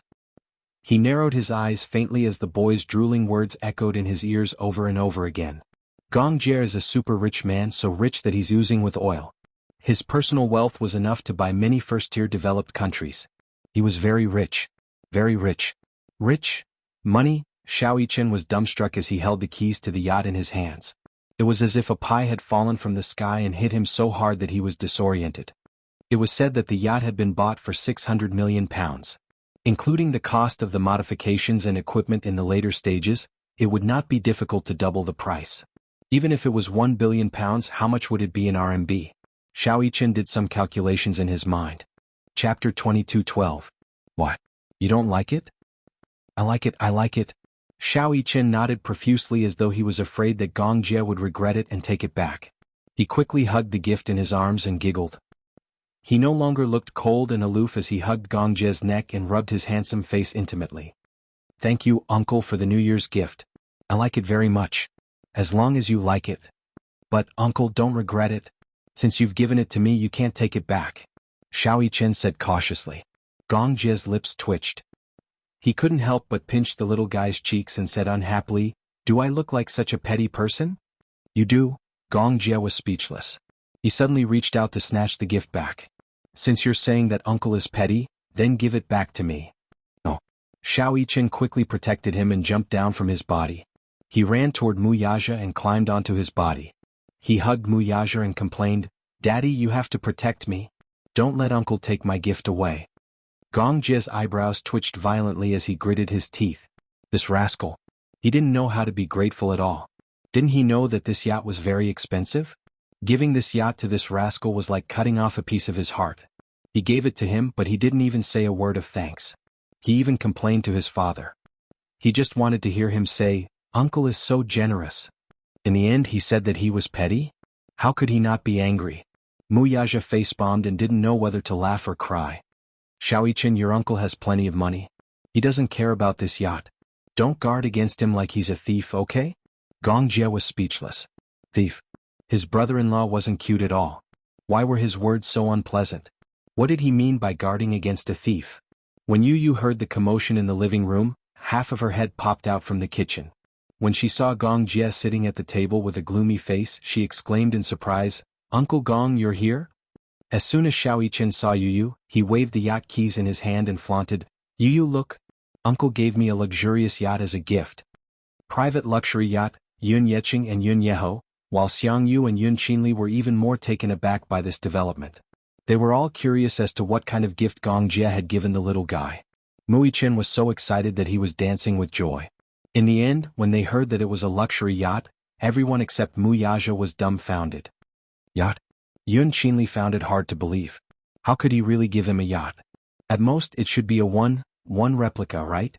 Mu Yichen was such a young child. If he really gave him a luxurious yacht, it would be too extravagant. How rich did this person have to be so extravagant? Yun Yeqing, on the other hand, felt that Gong Jie's gift was too expensive. Regardless of whether the yacht was a replica or a real one, Just the intricate diamond carvings on the keys were worth a fortune. Was such a gift not a little too expensive for a child? Yu Yu shuddered when she heard that. Inwardly, she cursed Gong Jie for being so extravagant as to give Xiao Yichen a yacht. She immediately walked up to Gong Jie, spread her hands and asked with a smile, "Uncle, have you prepared my New Year's gift?" Chapter 22:13. Gong Jie glanced at Yu Yu, only to see that the little guy was looking at him with sparkling eyes, as though he was looking at a rich old man. He spat out a mouthful of blood. Gong Jie couldn't help but feel hurt. He clutched his chest and said sadly, "I prepared gifts for you, but I'm being called stingy. Yu Yu, hurry up and comfort my hurt heart." Upon hearing this, Yu Yu immediately walked over, climbed onto his lap and sat on his lap. His tender little hand gently stroked his chest as he consoled him seriously, "Good boy, don't be angry, don't be angry. Uncle, don't stoop to his level. He hasn't seen the world, but I have.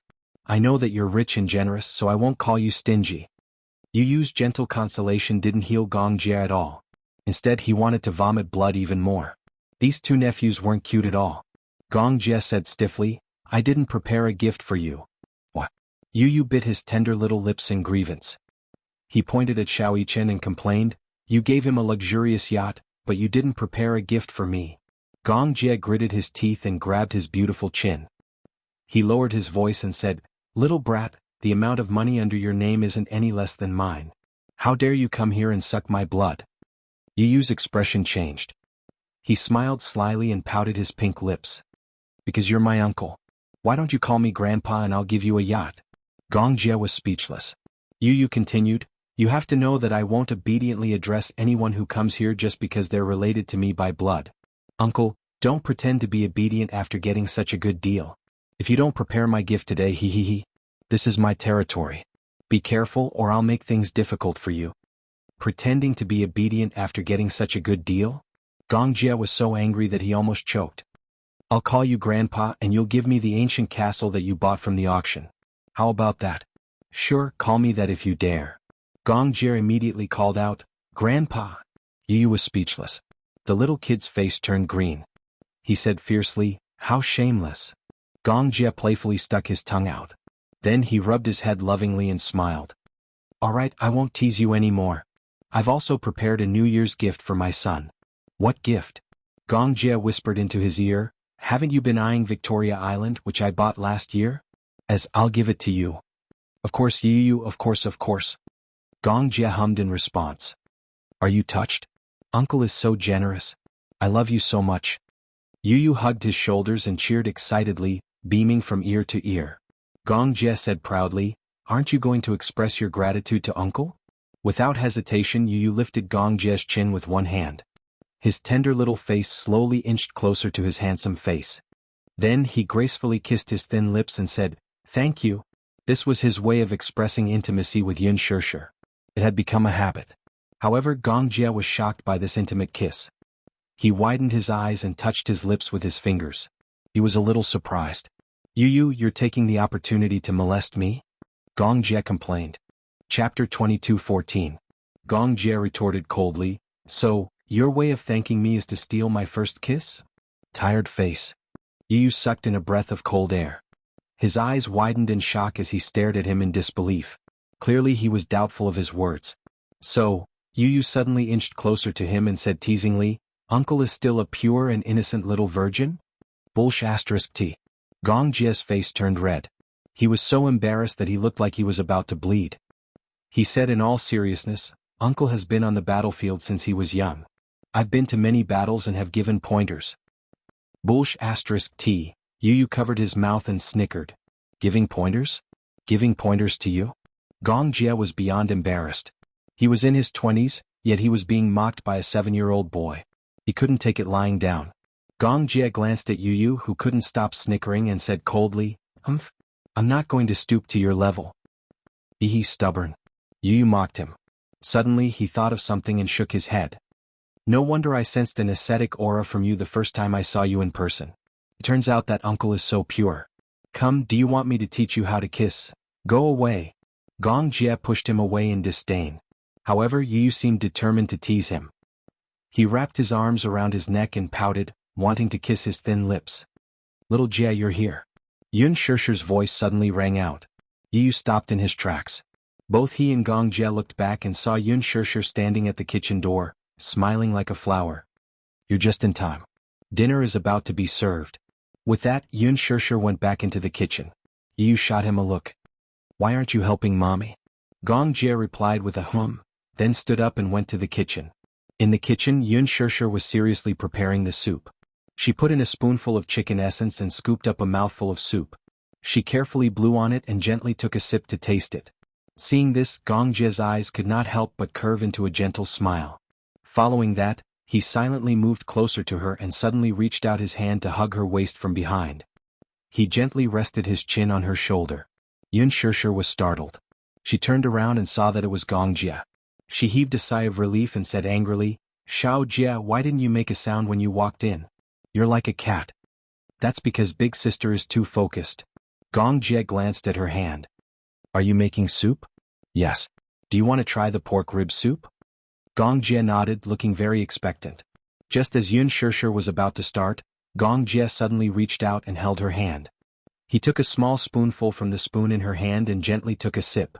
Suddenly, his eyes lit up unexpectedly. Not bad. What do you mean not bad? Yun Shishir protested. Hey. Aren't you underestimating me? Is my cooking as bad as you think? I've never tried your cooking before. This is probably the first time, right? Yun Shishir was the most annoyed. What do you mean by the first time? I used to cook noodles for you when we were young. Gong Jie broke out in a cold sweat and said coldly, Instant noodles count? Why doesn't instant noodles count? You don't even know how to cook instant noodles. Gong Jie was speechless. Please, that was because he was lazy. Gong Jie said again, Give me a piece of pork rib to try. Chapter 22:15. Yun Shishir nodded and carefully picked up a piece of pork rib with her chopsticks.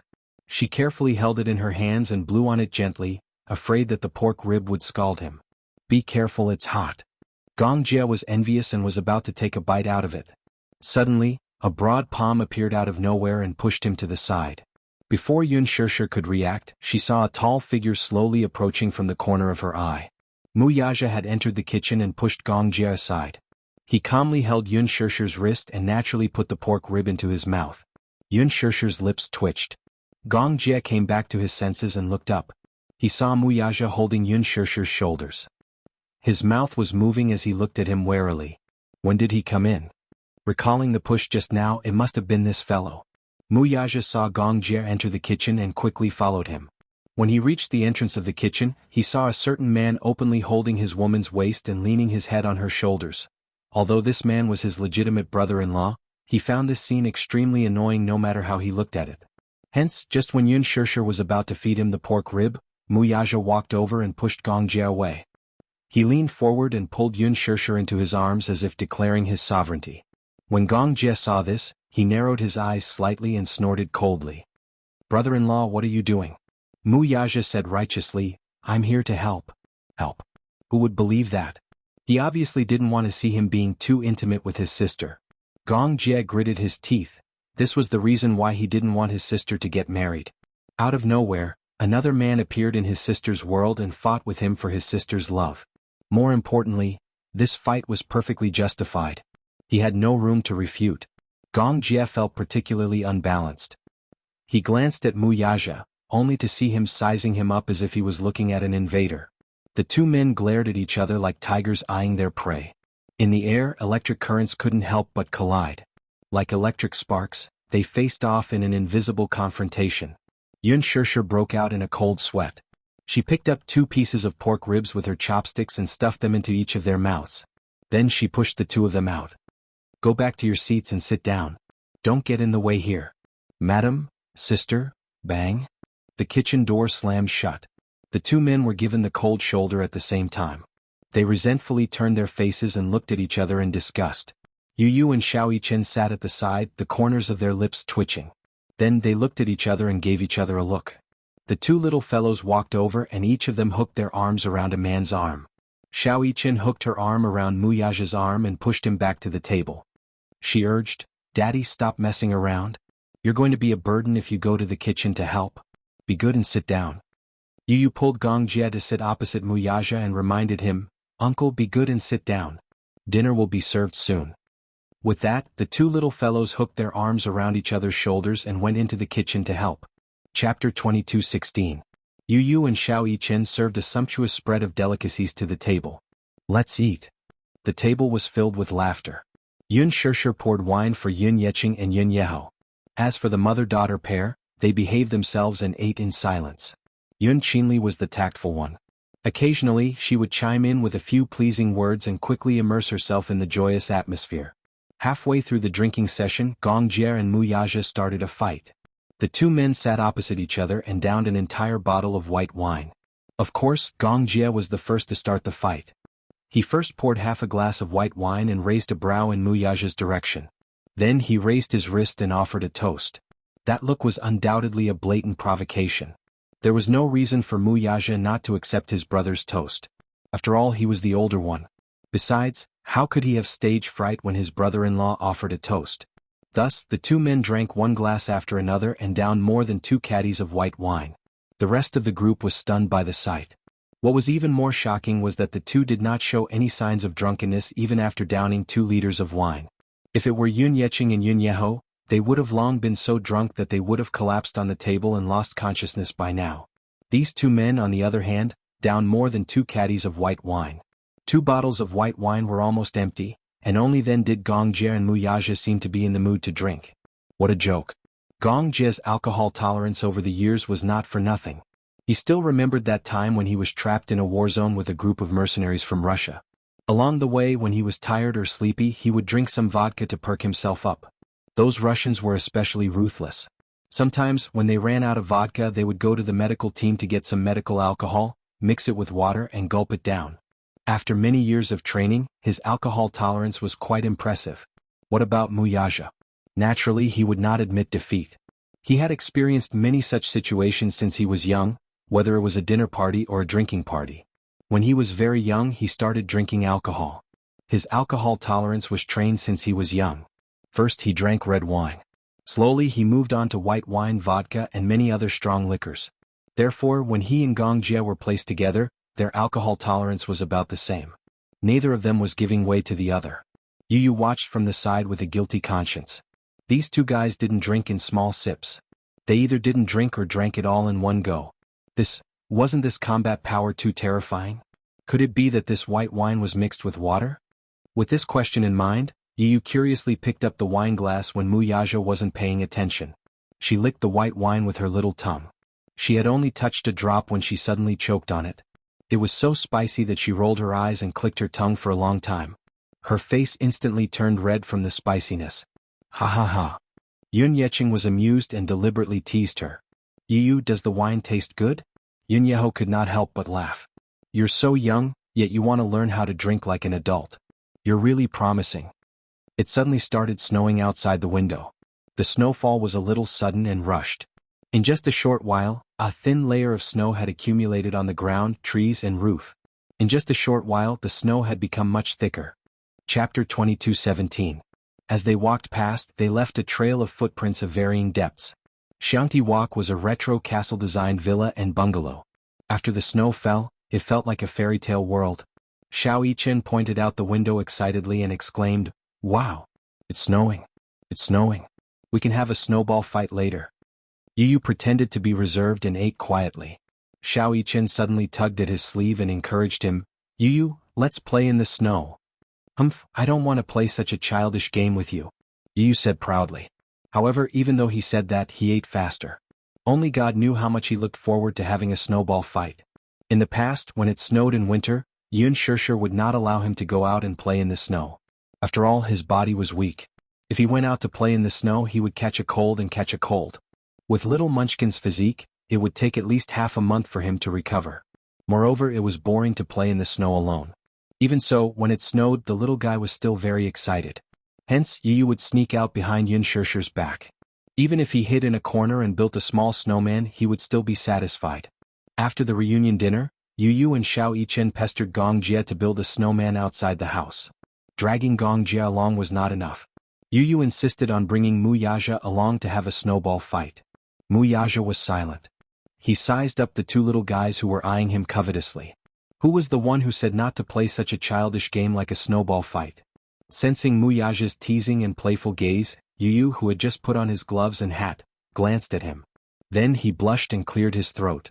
In a serious tone he said, Xiaoyichen wants to play. I'm just accompanying him. This seemingly perfect excuse was met with disdain from Gongjie and Xiaoyichen. Xiaoyichen said in disdain, Yu, I think you want to have a snowball fight too. If you want to play, just say it. What do you mean by playing with me? Yu's face turned even redder. Shut up. Who said I wanted to play? Weren't you the one who kept encouraging me to have a snowball fight? Didn't I do it to accompany you? What a pretentious excuse. Xiaoyichen blurted out an idiom. You obviously want to play. Who said so? I'm just playing with you. It's you who wants to play. Just like that, the two little guys bickered and led Gongjie and Muyaja out to play in the snow. Yun Shishir couldn't help but worry. Yu and Xiaoyichen knew their limits. Muyaja and Gongjie wouldn't turn a simple snowball fight into a bloody war, would they? She couldn't help but shudder. Yun Yeqing and Yun Yeho were already half drunk. Yun Shishir helped them up to the guest room on the second floor to rest. When she went downstairs, she saw Xiangyu standing at the staircase, looking at her uneasily as if she had something to say to her. Auntie, is something the matter? Sure, it's like this. Chapter 22:18. I don't have enough red packets for the children this year, but I'll definitely make up for it next year. Yun Shishir was stunned for a moment before her lips curled up. Red packets are just a way to express our sincerity and happiness. Don't take it to heart. I'm already very touched that you're so understanding. As she spoke, she suddenly sized her up cautiously and asked in a roundabout manner, Shishir, did your father buy this villa? Yun Shishir shook her head and smiled. My husband bought this villa. He originally planned to use it as our wedding home, but he said that it's too stingy to use it as a wedding home. Her nonchalant words set off waves of shock in Xiangyu's heart. Yun Qinli and Yun Qingmiao, who were sitting at the side, also pricked up their ears to eavesdrop on the couple's conversation. When they heard Yun Shishir casually say that this villa was too stingy to use as a wedding home, they could not help but feel envious. This villa was small. It was more than 300 square meters in size, not including the 2 basement floors. With 4 floors and a small attic, there were a total of 8 rooms. It would not be a problem for 4 generations to live under the same roof. How could a newlywed's wedding home be called small? Wasn't her tone a little too arrogant? Yun Qingmiao could not help muttering secretly, what does this brother-in-law do for a living? Why is he so rich? To be able to hold such a grand wedding on a private island, brother-in-law must have a powerful background. Is there a need to ask? With so much money, this villa is nothing to him. Things that are valuable to us are as light as a feather in his eyes, said Yun Qinli. Yun Qingmiao's eyes turned redder as she bit her lower lip hard. Sometimes some things were really unfair. It was really unfair. How much did Yun Qingmiao yearn for such a villa? It had 4 floors above ground and 2 basement floors including the attic. It was a spacious villa with a garden, and the luxurious decor was unbelievably beautiful. Such a villa was located on a piece of land where every inch of land was worth its weight in gold. If she wanted to own it, she would not be able to touch it even if she spent her entire life. Yun Shishir, on the other hand, had easily obtained all of this. Why? Wasn't it because she had married a rich husband? If brother-in-law wasn't so rich, with Yun Shishir's standard, how could she afford to live in such a high-end villa area? Yun Qinli was also very jealous. If she could stay in such a villa for a night, she would be very happy. She felt that the girl who lived in such a villa was like a high and mighty princess, elegant and arrogant. However, she could only imagine all of this. You think this villa is too small? Xiangyu said enviously, this villa is already very big. You two are newlyweds and it's already very spacious for you two to live together with your 2 children. There's no need to buy more, right? The new house has already been decided. Muyaja has already made arrangements. Before the wedding they will probably move to the new house. New home? When Xiangyu heard this, her eyes widened slightly. She asked curiously, has your new home been decided? Yes. Where? Cloudy Mountain Shuri. Cloudy Mountain Shuri. Yun Qingmiao suddenly stood up in agitation. Yun Qinli glanced at her and found her agitation abnormal. What's wrong? Chapter 22:19. Surprised, Xiangyu asked, how did you know? Yun Qingmiao replied, because I know a celebrity who's staying there. I heard that she spent hundreds of millions to buy a mansion in Yunshan Shuri. Some reporters snuck into the villa and took a few shots. It's really beautiful. Hearing this, Xiangyu was speechless. Yun Shirshir curled her lips expressionlessly and said, Yun Shan Shuri is a property that Yaja personally developed. Since this villa has a special meaning to him, we probably won't be moving after we move in. Yun Shan Shuri was located on a mountain with excellent feng shui. The environment was elegant and charming, and the scenery was picturesque. Previously, the Mu group had spent a huge sum of money to pave a mountain road for ease of transportation. Now that the underground tunnel was about to be completed, it should be much more convenient to travel from the city. Xiang Yu pressed, what about the villa here? It's probably vacant for the time being. Vacant. Xiang Yu bit her lip regretfully and sighed. It's such a pity for such a beautiful villa. Actually, there was a hidden meaning in her words. She was hinting to Yun Shirshir that it would be a pity for such a beautiful villa to be vacant and unoccupied. It was not for sale or rent. Since it was vacant, it was better for them to live in it. This way they could save a sum of money on rent, right?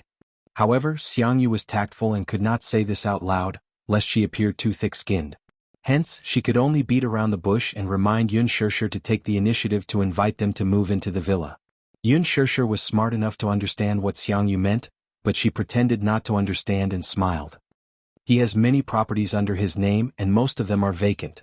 He might auction off a few of them in the future. Yun Qinli suddenly asked curiously, Sis Shirshir, what does brother-in-law do for a living? He's also rich.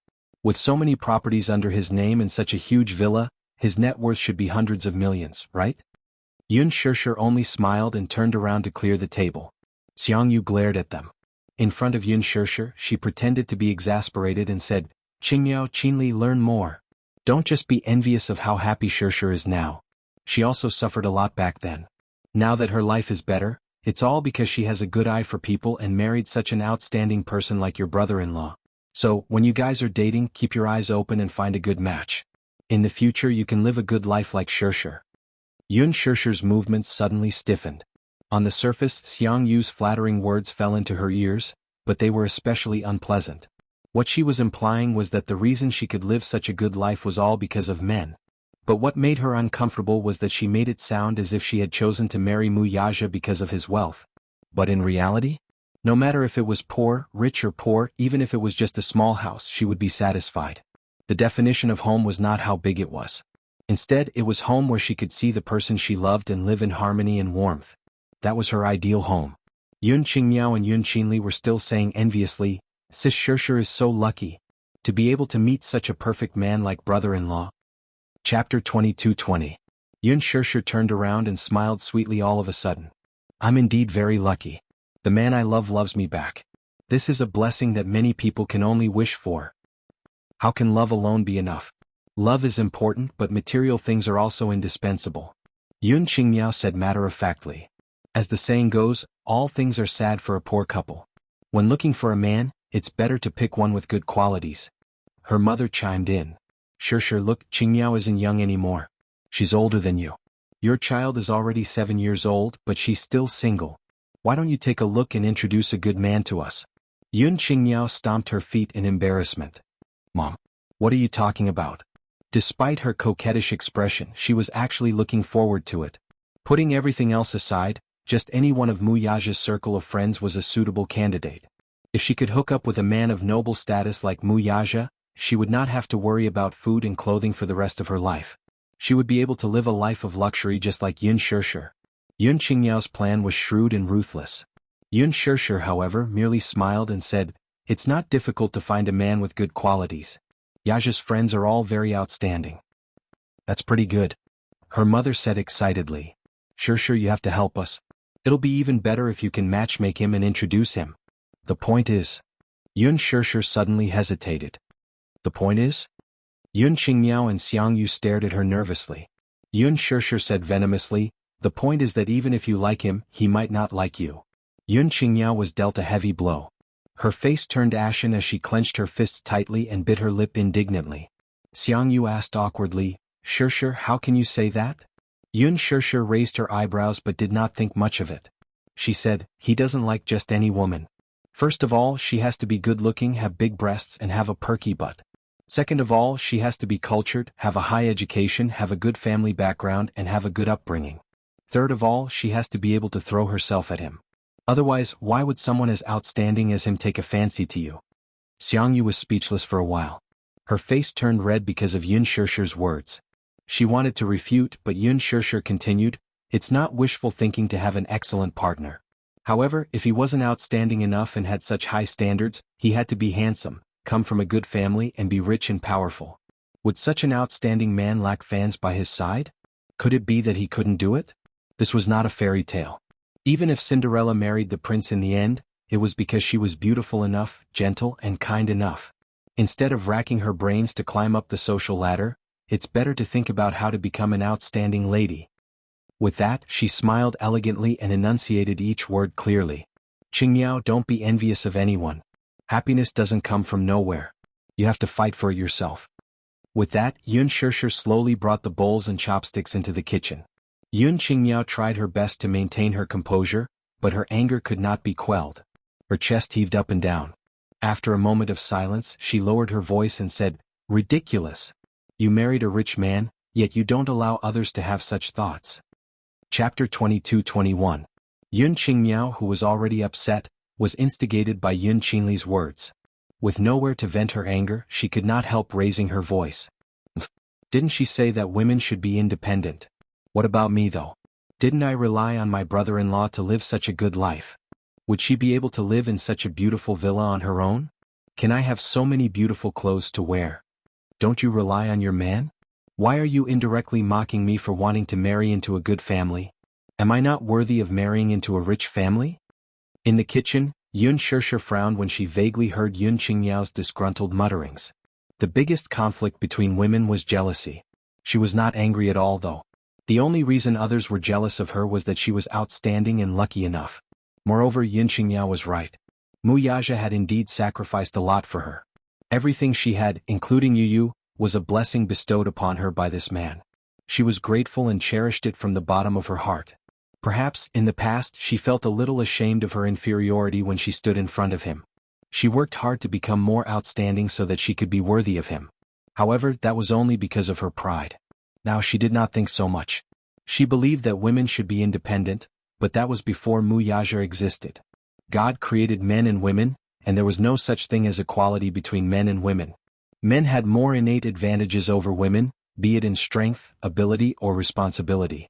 Women, on the other hand, were gentler and more delicate than men. The two were interdependent in the first place. Women should be independent, but if a man was outstanding and responsible enough, it was better for them to rely on and trust him with peace of mind. Women yearned for such reliance. Men, on the other hand, relied on such reliance. She smiled nonchalantly and turned on the tap to wash the dishes. Yun Qingmiao heard the sound of running water coming from the kitchen, and her emotions became more complicated. She clenched her fists tightly and pursed her lips in grievance. Her mother said, "What do you know? This is called a sense of superiority. Shishir's life is better now. She married a good husband, entered a rich family and has a pair of adorable xiaobao. This is a classic example of a mother relying on her children to rise in status, but I think she won't be able to enjoy such blessings for long. She's no different from those nouveau riches when she's so arrogant. Isn't she just a little lucky?" Yun Qingli added, "Poor us, we can only be envious. Mom, look, we're here to be bullied.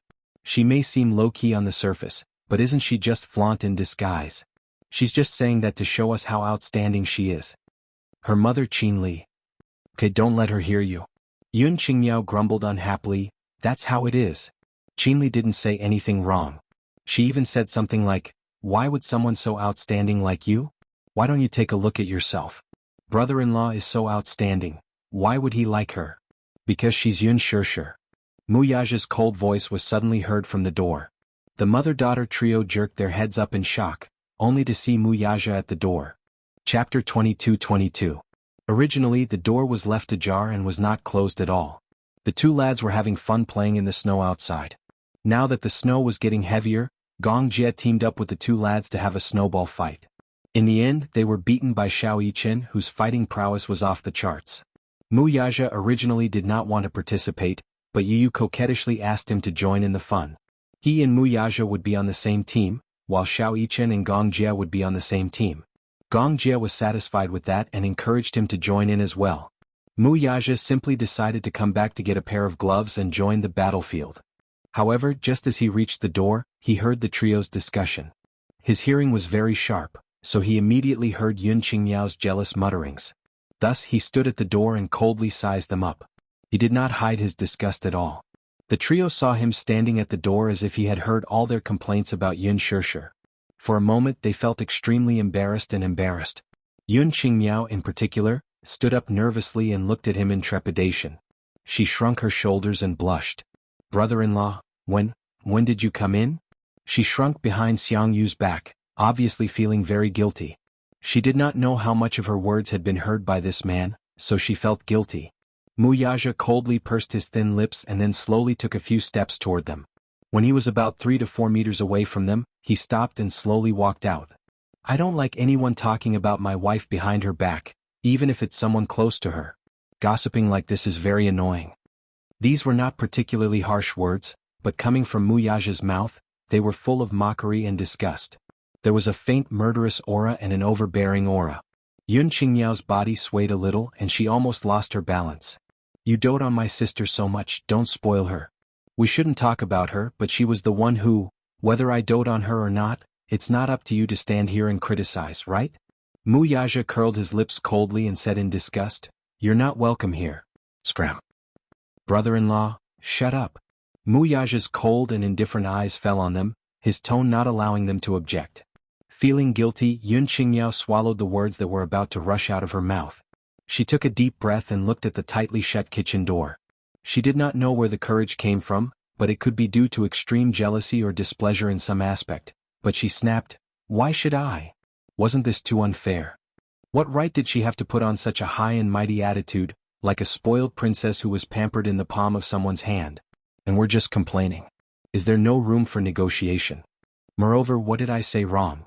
How was she outstanding? She gave birth to a child at the age of 18 and got pregnant before marriage. She's such a pair of broken shoes and doesn't know how to behave. What's there to be proud of?" Smack. Mu Yaja's face was horrified as he raised his hand to slap her. He had never hit a woman before. In his opinion, men who hit women were scum. However, when Yun Qingmiao vented her anger by saying those words, he almost could not control himself and subconsciously slapped her.